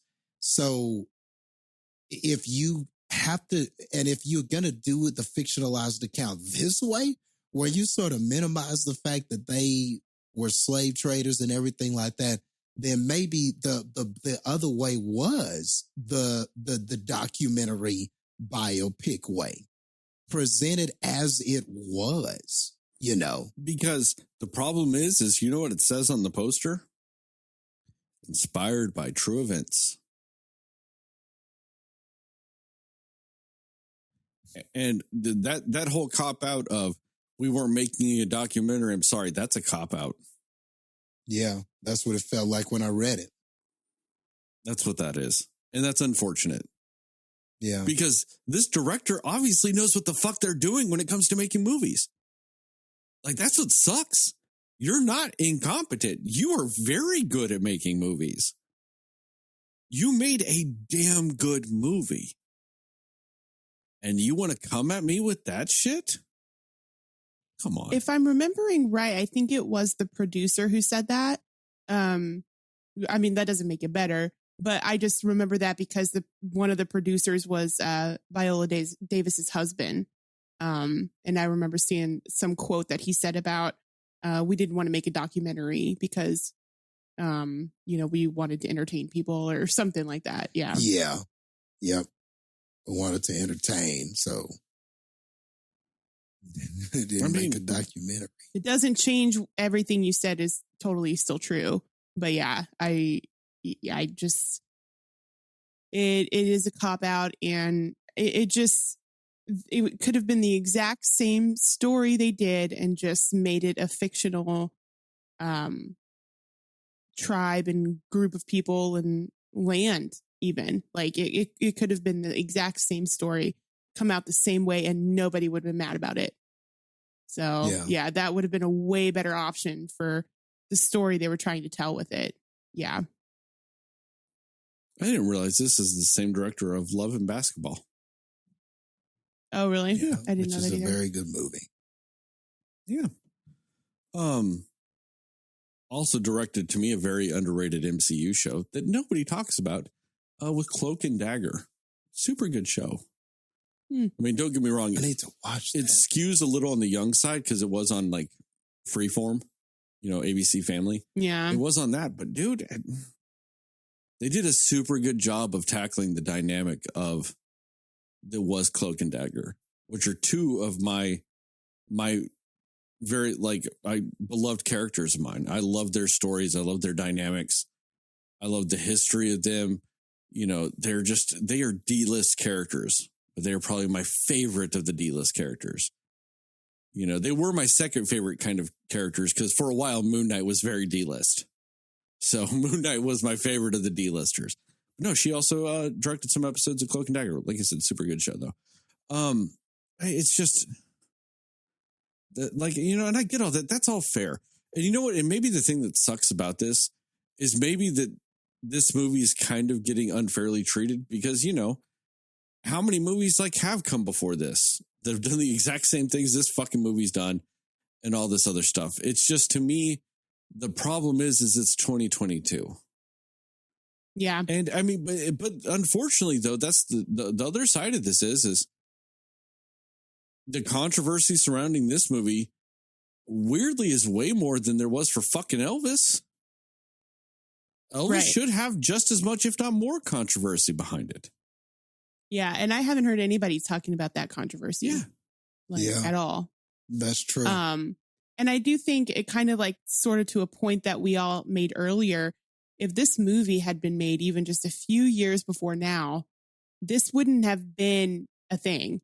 And I guess in that regard, I think it's kind of a cool thing that it is something people care about now. It is something people are looking at now, and they do want these real stories. They do want to know the truth about these things.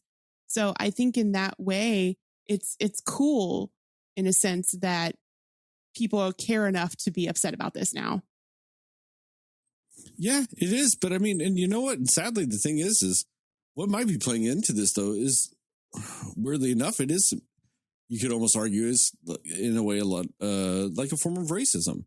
Just for the sheer fact that, a movie about a white character by a white director, when it comes to Elvis, people aren't fucking as harsh about with this stuff as they are to what is an inherently a black movie with a black director, That's true. And I think, and part of it is a weird double standard that, we're kind of used to white people lying about this shit. So, yeah. Yep.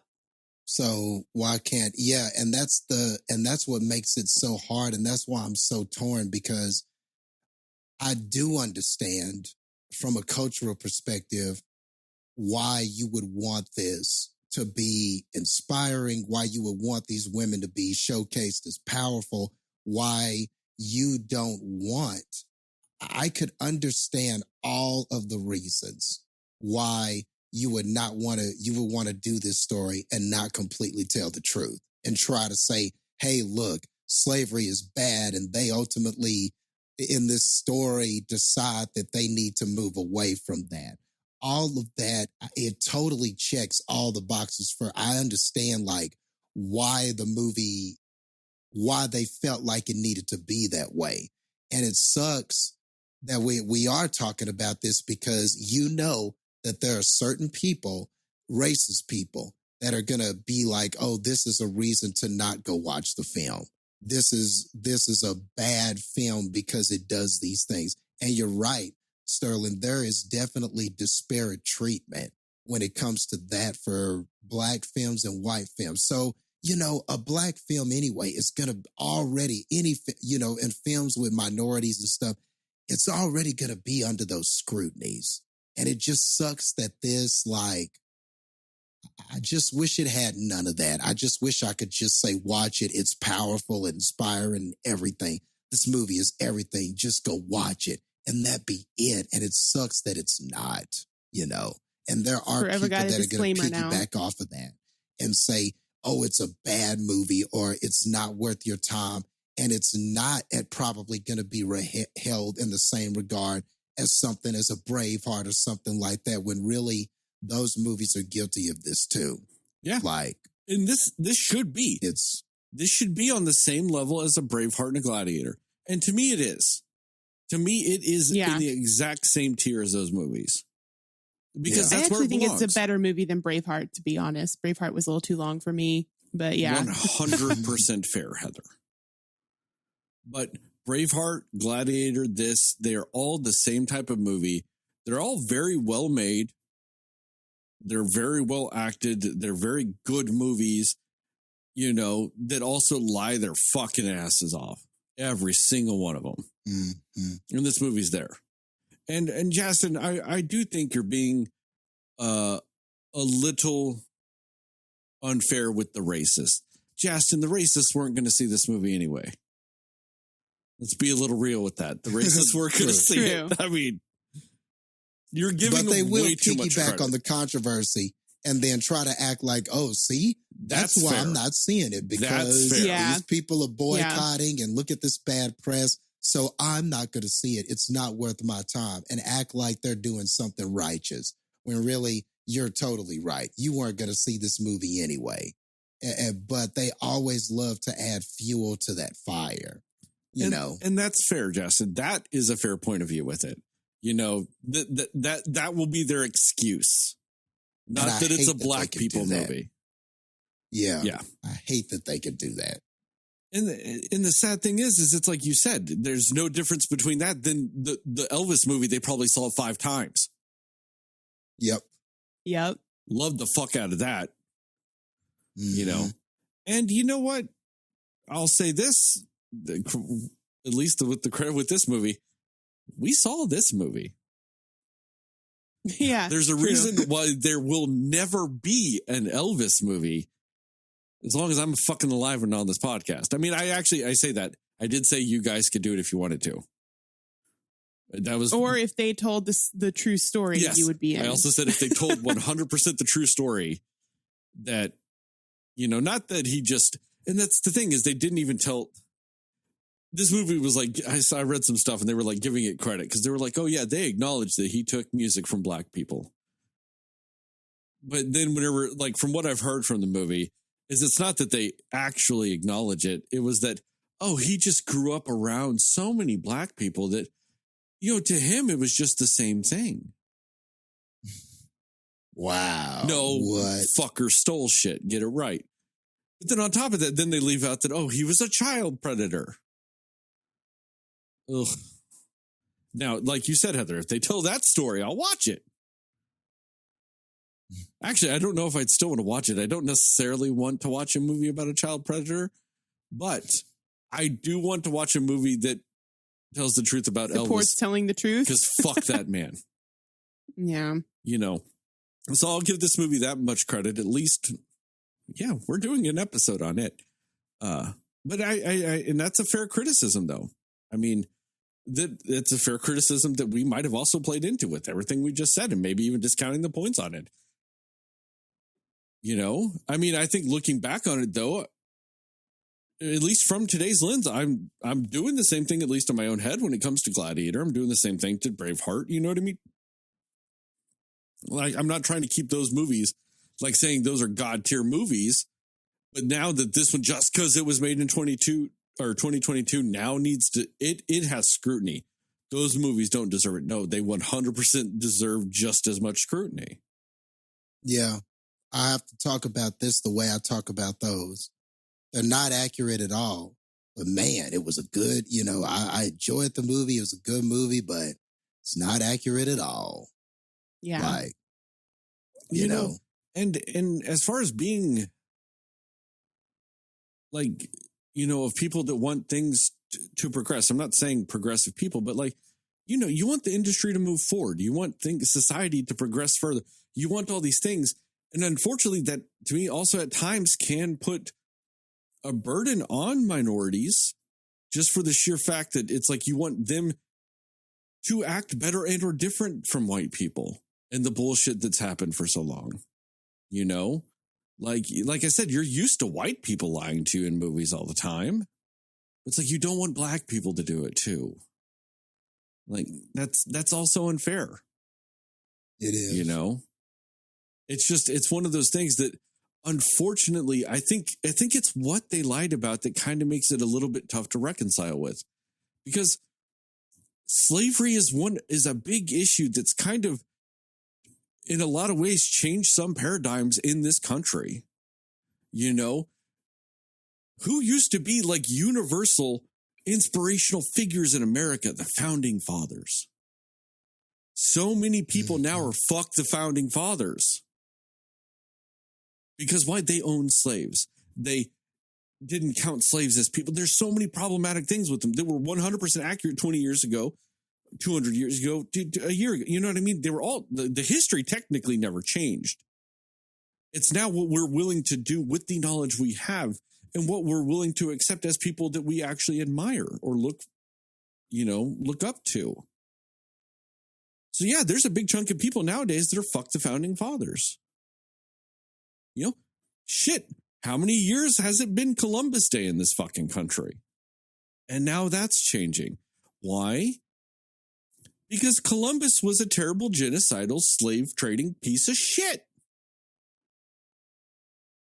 And that's the thing, is we're having a huge shift in this country, especially with younger people, when it comes to idolizing historical figures, especially when it comes to their ties to the institution of slavery.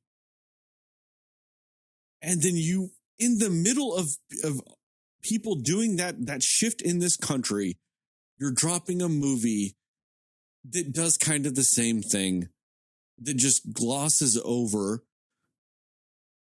a culture or a people's connection to the slave trade. And that's one of the few things that we are even less forgiving with in 2022. And I think that that's why it's a little bit slightly justified, at least on some level, even if it is just the slightest.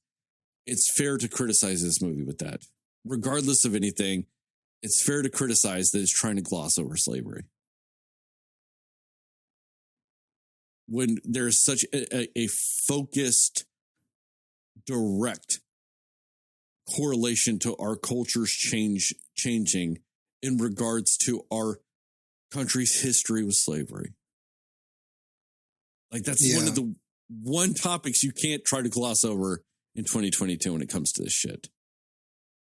And it's just hella weird because on one end, the message of the movie was that slavery is bad, that slavery is this bad thing and that's why this movie is so kind of, in its own way, kind of crazy, because the message of the film is that slavery is bad. That is one of the messages, that it's bad and we can't be complicit in this vicious cycle. We need to break the cycle, and this is not right for us to enslave our people. This is not right to allow our people to be a part of this slave trade. The movie totally says that, and part of the message is that. So it's weird because it's there, but it's the execution of it is the problem. It's like, it is there, the right message is there, but the way we went about getting that message was fabricating the facts. So it's this weird thing because there are going to be other people that argue, well, it had the right message about slavery. So does it really matter that they chose to do it this way if the message was the right one? And but still, I don't like playing with people's lives. I don't like, people lost their lives, man. People got tortured. People got done bad. It feels wrong to not acknowledge that, or to acknowledge the perpetrators in this case as they stopped being complicit when really they weren't. There's just something about that. And that's weirdly enough, it kind of ties into something like one of my criticisms with the movie Lincoln was the fact that the movie Lincoln kind of makes it seem that, that Abraham Lincoln was truly like anti-slavery. And he cared about the freedom of the people. That motherfucker didn't really give that many shits about it. It was a strategic thing to fucking hurt the South. Like, let's be real with what it was. Don't get me wrong. The guy gets kudos because he did it. I mean, he did do it. You get that benefit. You still did it. But don't do it because he's like, I really hate slavery and it just needs to end now. No, it's not what Lincoln was about. Don't sit there and let's quit spoon feeding that bullshit to people. Like, you can tell the truth. You can say that, he was still racist to black people. I mean, that's the funny thing about it too. So many movies and things like that try to act like people in the North during the Civil War were like not racist. No, they're still racist as fuck. They just didn't think that people should own people. Which is like, yes, is a step up. It's correct. It's still better than Yeah. going, we need to own people. But they were still terrible. There's a reason why it still took 100 years for black people to theoretically start getting the same rights as white people. It was still 100 more years. And it wasn't just because of the South. It's not like, black people were just all prosperous and equal all across the North in 1920. No. Nope. Not at all. Chicago is historically one of the most redlined fucking cities that has ever existed. So much so that there are still hard ramifications for how hard that city was redlined. The city in a lot of ways is still incredibly segregated just because of how fucking hard they redlined that city. That 60 years later, people still haven't been able to truly break down the boundaries of it. Like, they were so effective with their racism in the city of Chicago that 60 years later, with policies designed to destroy it, it's still relatively prevalent just in housing because of it. And what does everybody consider Chicago nowadays? Big fucking, liberal fucking city. You know what I mean? Like, it's considered like what these liberal meccas, and it's still institutionally fucked because of how good they were at racism back in the day. And so it's and you can openly critique these things. And that's why I'm like saying about Lincoln, like, I hate that they fucking try to cover that shit up like that. No, you could say the truth.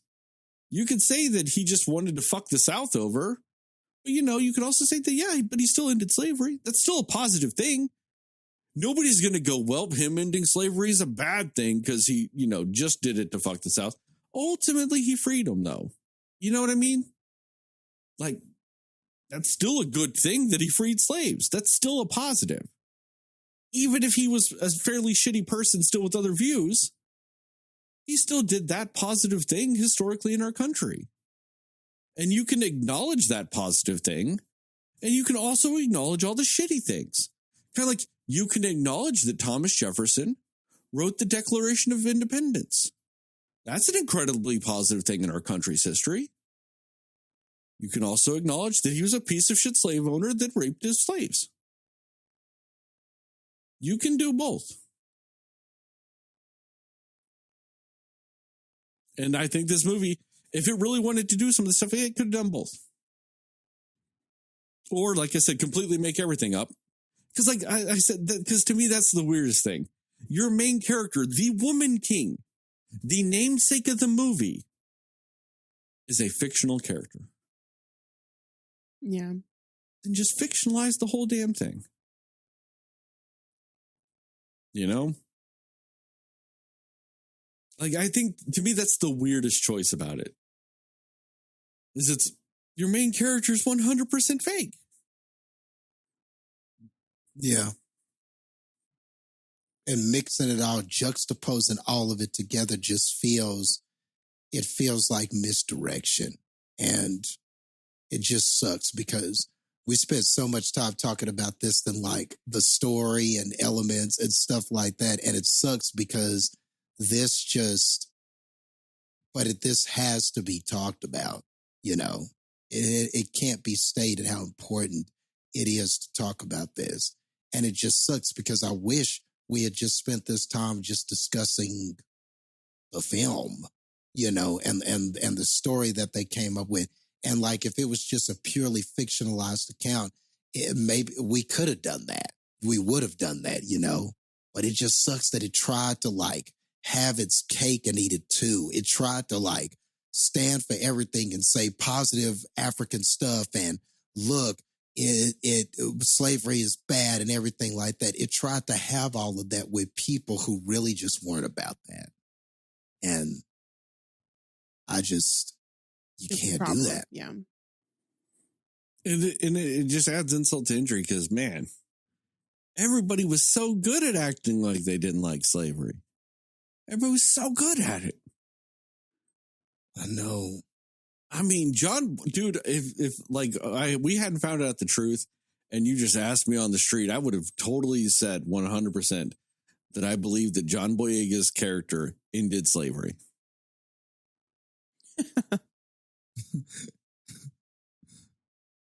Yeah. Yeah. Because he did. It was inspirational as fuck.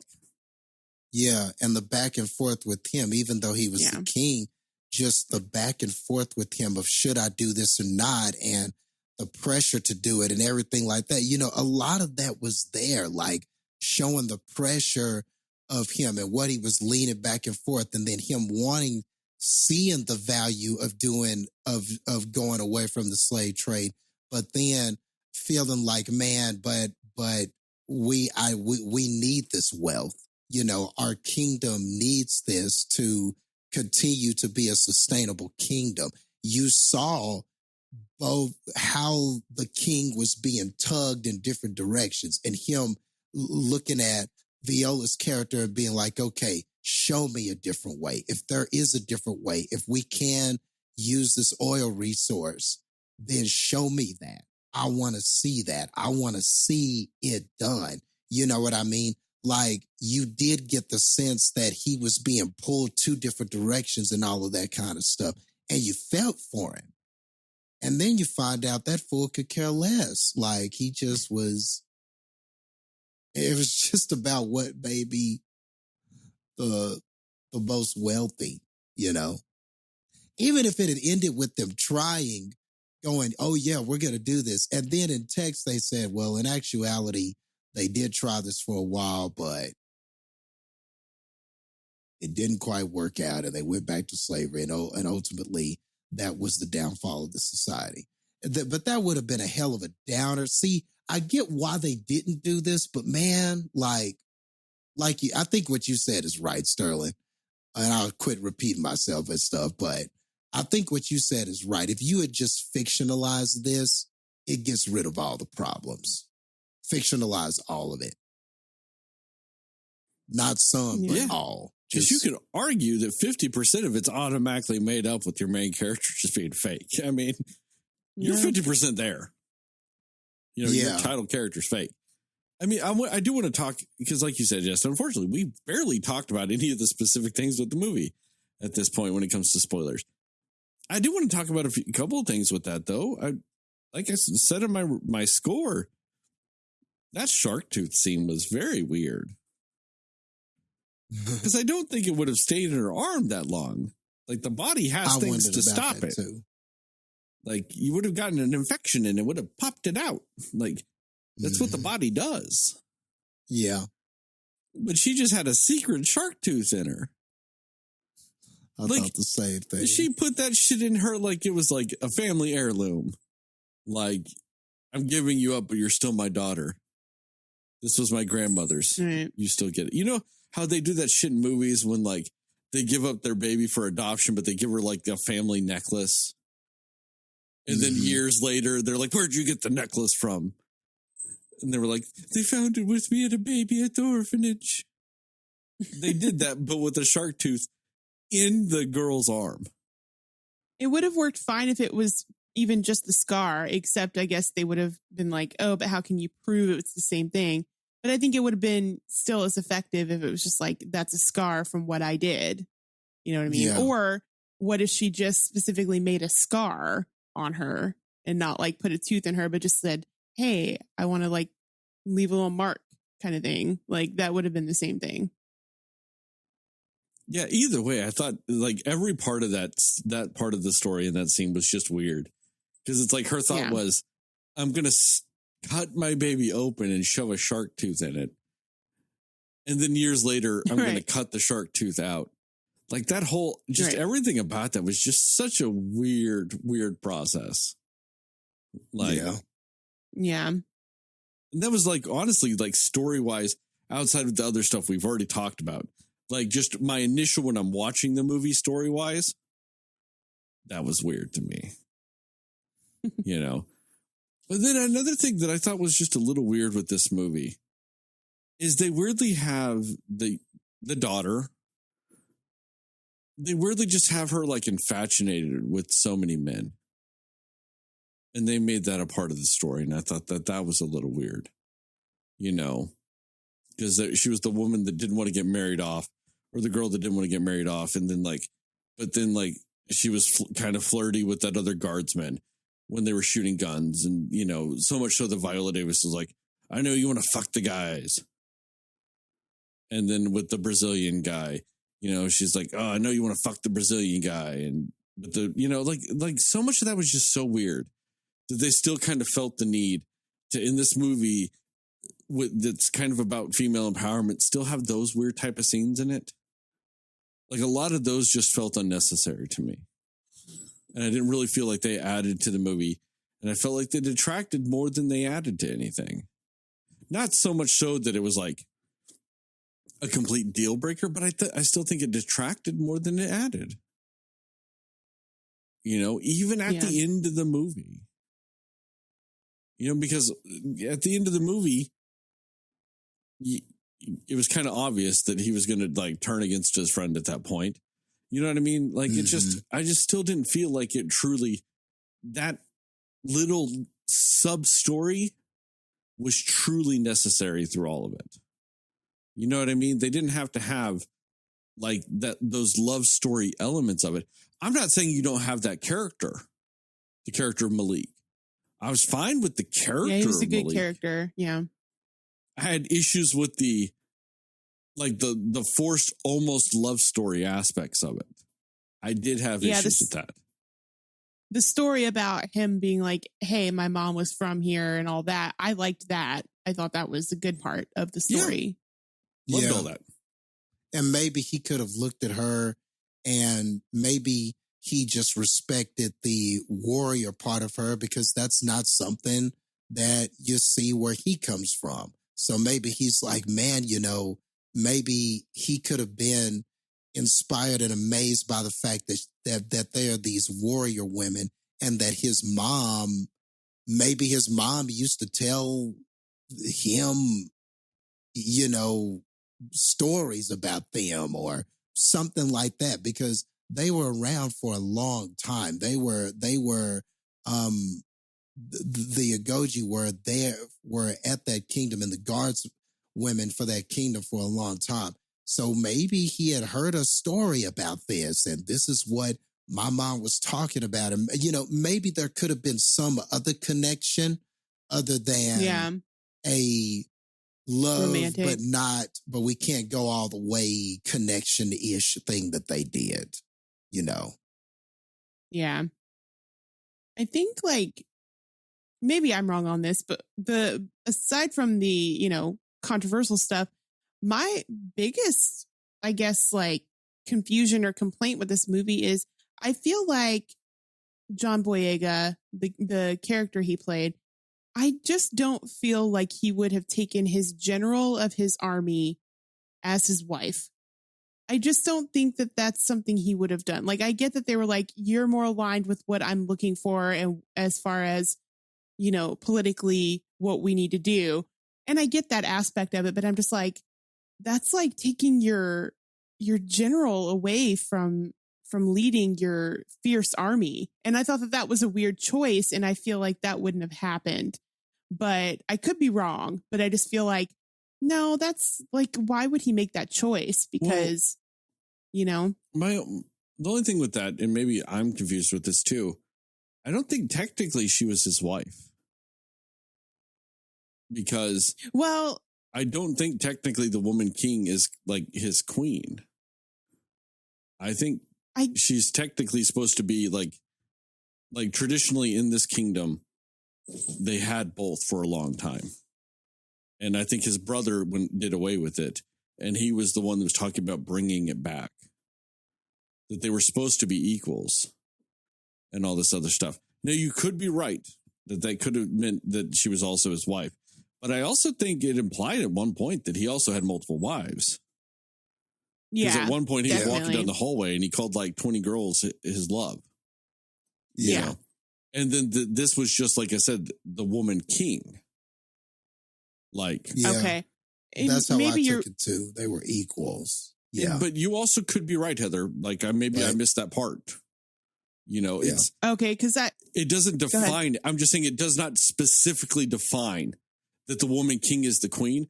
But I also get if you're looking at it like from a point of view of like, I don't want to say the European model, but like you're used to, if anybody's becoming the woman king, when there's already a king, that's implying that she's the queen. And the queen is typically married to the king. That's. Yeah. And I think the reason that I thought it meant that it was going to be one of his wives is because of how, I guess for one, how upset that the other wife was, the one who wanted the power, wanted to be in charge. And maybe it was just more of like again, like, oh, that means she's going to be in power over me more than anything. But it just seemed like Viola Davis was also kind of like, what, because she didn't, it just seemed like she didn't want to do that. And it could have also been, I just don't want to have to completely follow his order of what he wants. I want to be able to go out and fight when I want and whatever.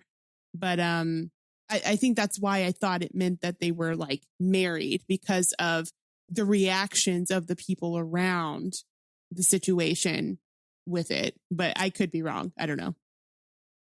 And I just felt like also it didn't seem like he treated his wives. That's weird to say. His wives, as equals. He didn't really see them as equals. He was kind of like, don't tell the wives my business. Or I remember there are certain parts in the movie where he's like, who's gossiping to my wife? Who told my wife how I feel? Or one character was like, well, so I've heard that you don't really like the slave trade. You're trying to use this other resource and you're getting direction from your female general. And he was like, oh, well, where are you hearing that from? And my wife doesn't speak for me. Sorry. So, it felt like he didn't see the wives as equals. Sorry, just throat locked up. But with her, it felt like there was a conscious effort at the end to say, she is a woman king. Like, that seems to me like a distinction. Like, she's going to be a ruler also. She's going to be able to make decisions also. A queen, to me, doesn't necessarily have that same power. A queen is, as far as I'm concerned, Like if it was a queen or another wife, I don't think she would have been sitting there with him as an equal. I think it would have been, I think him calling her a woman king is a distinction to say she is also a king. Like she is also a ruler. She's not another queen under me. So that's how I took it anyway. But like we're all saying, it doesn't distinctly say that, but that seemed to be what it was. Yeah, and doing a quick search on the internet is not giving me enough clarity at this point. Yeah, I was trying to do that too. Trying to find it. Yeah. Trying to see if there's a definitive. But isn't that what it seemed like? Like, why would he call her the woman king and not just another one of my queens? You know? That's fair. Why would he say that? Maybe I don't remember it right, but I just thought that he didn't initially call her that.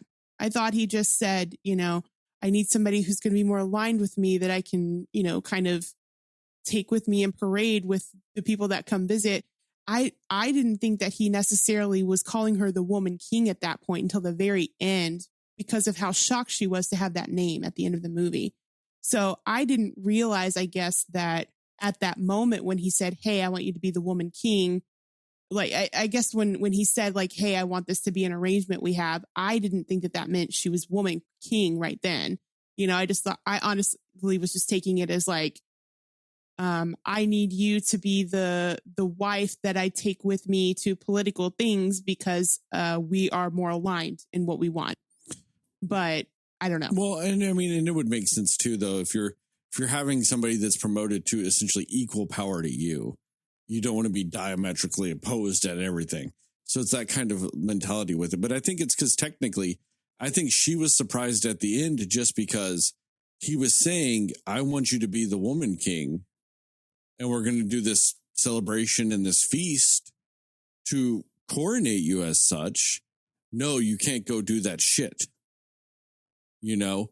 And then she went, yeah, fuck she that. Thought she was in trouble. She was like, fuck that. I'm still going to go do the shit. And then also at the same time, without his permission or without him even knowing, also burn down the slave post and kill all the people that theoretically we had not decided to stop slave trading with, and possibly throw our entire economy into chaos. She went and did all of that and then came back. And he was like, you know what? Fuck it. You're still woman king. I think that that's more why she was, surprised. Because, I mean, theoretically, at that point, in most sovereignties, especially back then, the king would have been like, nah, fuck this. You didn't listen to me. Now you're dead or punished. Okay. And, worst case scenario, you're just punished, and not killed. Yeah. Yeah. Then he was all like, right, you know what? I could be wrong then. No, you're still. Obviously, we still have the same goals, and which is why the truth is also infuriating, because he's like, nope, we still have the same goals. Slavery is bad for all of Africa. You're the woman king. But I think that that's the problem with it, is also the fact that since her character is made up, I think that the title of woman king might have been made up. For this movie. And so in doing that, it makes it even a little harder to try to ascertain exactly what you're talking about, Heather. It's like, can you really ascertain what exactly they meant, since they didn't spell it out in the movie? Because there's not really historical context to also draw from. Yeah. I mean, and maybe that was just me, how I took it. I mean, you guys didn't think that. So maybe I just misunderstood it. So. I mean, honestly, it could have gone either way, though. Mm-hmm.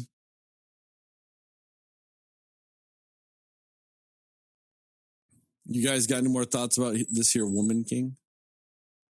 No, I'm good. All right. Well, I do have another slight mea culpa.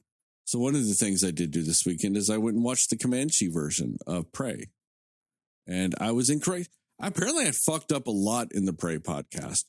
Because I was also wrong on the date for Predator. I was also wrong on something else. They did not reshoot or redo the scenes where it was an actual Comanche version. No. They dubbed it with Comanche. So it's the exact same movie, and they just dubbed it with Comanche. I had apparently misread or misheard that. You know what? It's not as good. Because it sadly has the same problems that most dub versions have. Yeah. The dubbing looks very bad. So that sucks. Bummer. It also sucks that I'm having to correct myself so many times about that fucking episode. But I'm not trying to lie to you people. So I was wrong about that too. Still a very good movie. Still watch the movie. Still very, very good. Fuck. That's got to be up there with movies this year That's too. on the list. Fuck. Yeah. I forgot about every movie apparently in the last fucking 2 months. I feel like it's because there were so many in a row that we were just like meh about that we talked about on here. And that's probably why I just felt like there were no good ones for a while. Yeah, because it's like meh, and then a bunch of whatever. Then you're like, oh, okay, that was good. Then you're just following it up with a bunch of whatever movies. And so you're just like, oh my God, okay.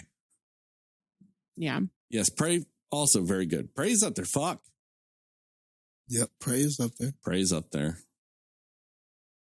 Prey's very high up there. Oh, man. So, yeah, that's my little mea culpa about that movie. But other than that, thank you guys for listening to this episode of the Cinema Slayers podcast. Check us out on the internet at www.cinemaslayers.com. Facebook, we're Cinema Slayers Podcast. Twitter and Instagram, we're cinema_slayers. Cinema Slayers Pod on TikTok. Cinema Slayers Podcast on YouTube. Shout out to Plug Migo, Mundo Cho for our theme song and logos, respectively. Give us a 5-star rating and review. We'd really appreciate it. On YouTube, hit that subscribe button, hit the like button, hit the little bell notification button if you just don't remember that these episodes come out on YouTube on Thursdays. Anyway, tell your family, tell your friends, family, tell your family's friends, and most of all, tell those dear sweet mothers, because dear sweet mothers love Super fit Viola Davis. They do. They do. I also would have accepted Woman Kings. Woman Kings, true. But you went way more specific, and I can't disagree with that. Because you know who else loves super fit Viola Davis's? Sterling's. Sterling's did. Yeah, man, she did a great job. All of them did with how they looked. They definitely looked believable. They all brought that physicality and aggression to their roles. She's like 55 years old. This is crazy. Yeah. She looks amazing. It's crazy. Like I saw, and this is random, but Bradley Cooper was at a football game. And I was like, and he looks great. And I was like, how old is Bradley Cooper? And I looked it up and he was 57. So apparently 50 is the new 40 or something. Bradley Cooper is 57? Yeah. What? That's crazy.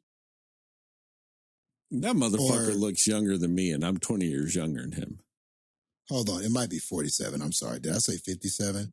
Either way. Yeah. Either way. Okay, it is 47. My bad. 47. I'm sorry. I was like, my goodness. 60. My bad. 47 years old. But still. Kind of moisturizer does he's almost 50.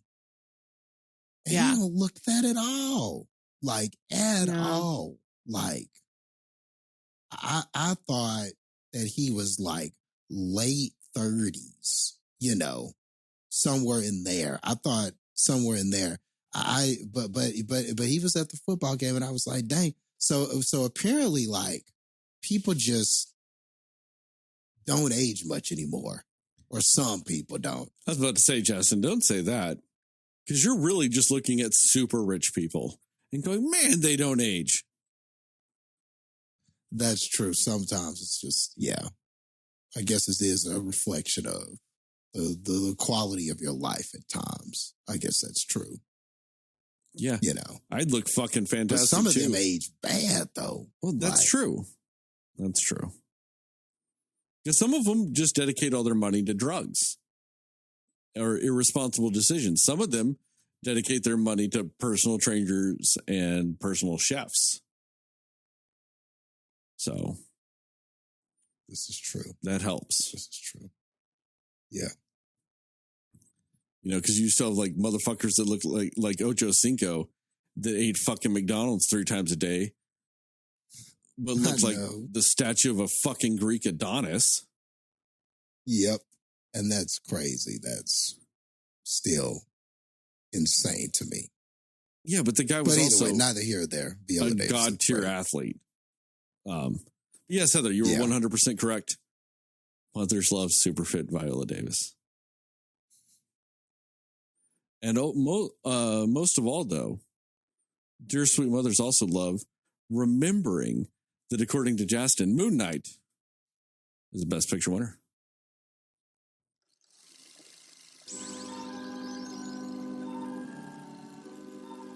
Oh, also that trial that you had to go through to become an Agoji, that thorn bush thing that they had to just go through or whatever. Like, that was crazy too. Like, there was no strategic way to really do it. It was just like, go through this giant thorn construction. Which was more brutal than any of the other fighting that happened. Yeah, that was like the first obstacle. The first obstacle is that. And then that seemed like more of an ender than it was a starter. You know what I mean? Let me climb the wall. You do it at the beginning. Do all of that stuff first before I have to go through the giant thorn bush. No. Or whatever it was. You do it at the beginning to see how they'll persevere with injuries. Okay. Yeah. I didn't even think about that. I didn't think about that. One thing I did forget to say that I did like about the movie is the fact that when they're in that like major battle, that the younger girl who's the main character, that she used the rope as her weapon, and like it just kind of the callback to like how she's like, what do I need this rope for? And then she was using that rope, and it was like a really like needed weapon for her in that battle. So I thought that was really cool. That was tight. Yeah, that was a really good callback. It was. I agree. No, like when you bring up that bush, though, like I know about that bush because there's like several things that go back to that bush with some of the things that I love, weirdly enough. The thorn bushes, it's not as graphic in it, but in the original Lion King in the animated series, when the hyenas are chasing them and it surrounds the elephant graveyard, they've got the thorn bush. That's what those are referencing. Okay. Also, the lions from Ghost in the Darkness, the real life lions, were maneless males. They didn't have manes. Now, in the movie, they did because visually speaking, it's confusing to people to go male lions without manes. It's confusing. But one of the theories was, back then at least, now we know is genetics why they didn't have manes. But one of the theories was that they would walk through so many of those bushes that it had pulled out all the hairs of their mane. That's like the people at the time, like having seen the lions and trying to stop them. Yeah, that was one of the theories of why they didn't have manes. Was that they were pulled off by those bushes and all the thorns.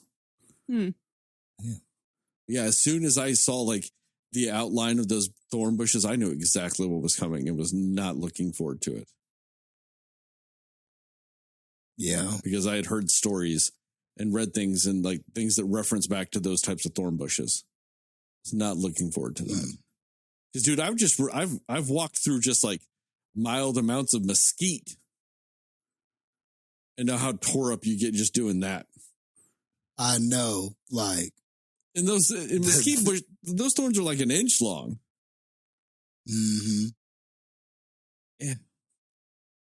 Yeah, I was like, oh my God, that's first? Like, how intimidating must that have been? And especially just considering their height and size, like this thorn bush is the size of me and I have to go through it. Like that's but the whole idea of doing that type of trial, why you start with that is everything else might be relatively easy, but that's why you're in pain, you're injured, you're hurt. Can you finish? Because that's what might happen in battle. You might get cut in a battle, you might get stabbed in a battle. Can you go on? Can you continue and do what you need to do?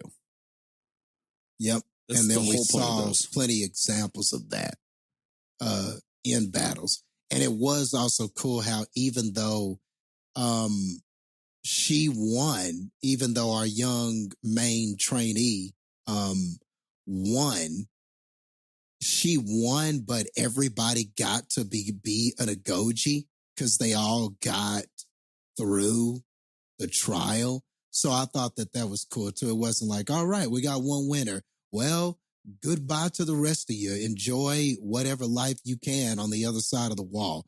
I like how they all got to make it because they all, even though they didn't finish as fast, they finished. And that meant more, you know? Because, like, how inefficient would it be that you train like 50 people, but only one of them get to go through, even if they all can complete it? It's just one happens to complete it faster. You've got all these people that are obviously just as qualified, but a little bit slower. Like, of course, give her the extra special ceremonial sword. Cool. She was the winner. Cool. She gets an extra Makes prize. sense. Yeah. Otherwise, you're just leaving people that are obviously qualified to help you out in an impending war. And you're just going, nah, get out of here. Yeah. Get out of here. Only one prevails. So I did like that. I liked how they all got to like celebrate together and stuff. That was pretty cool. I agree.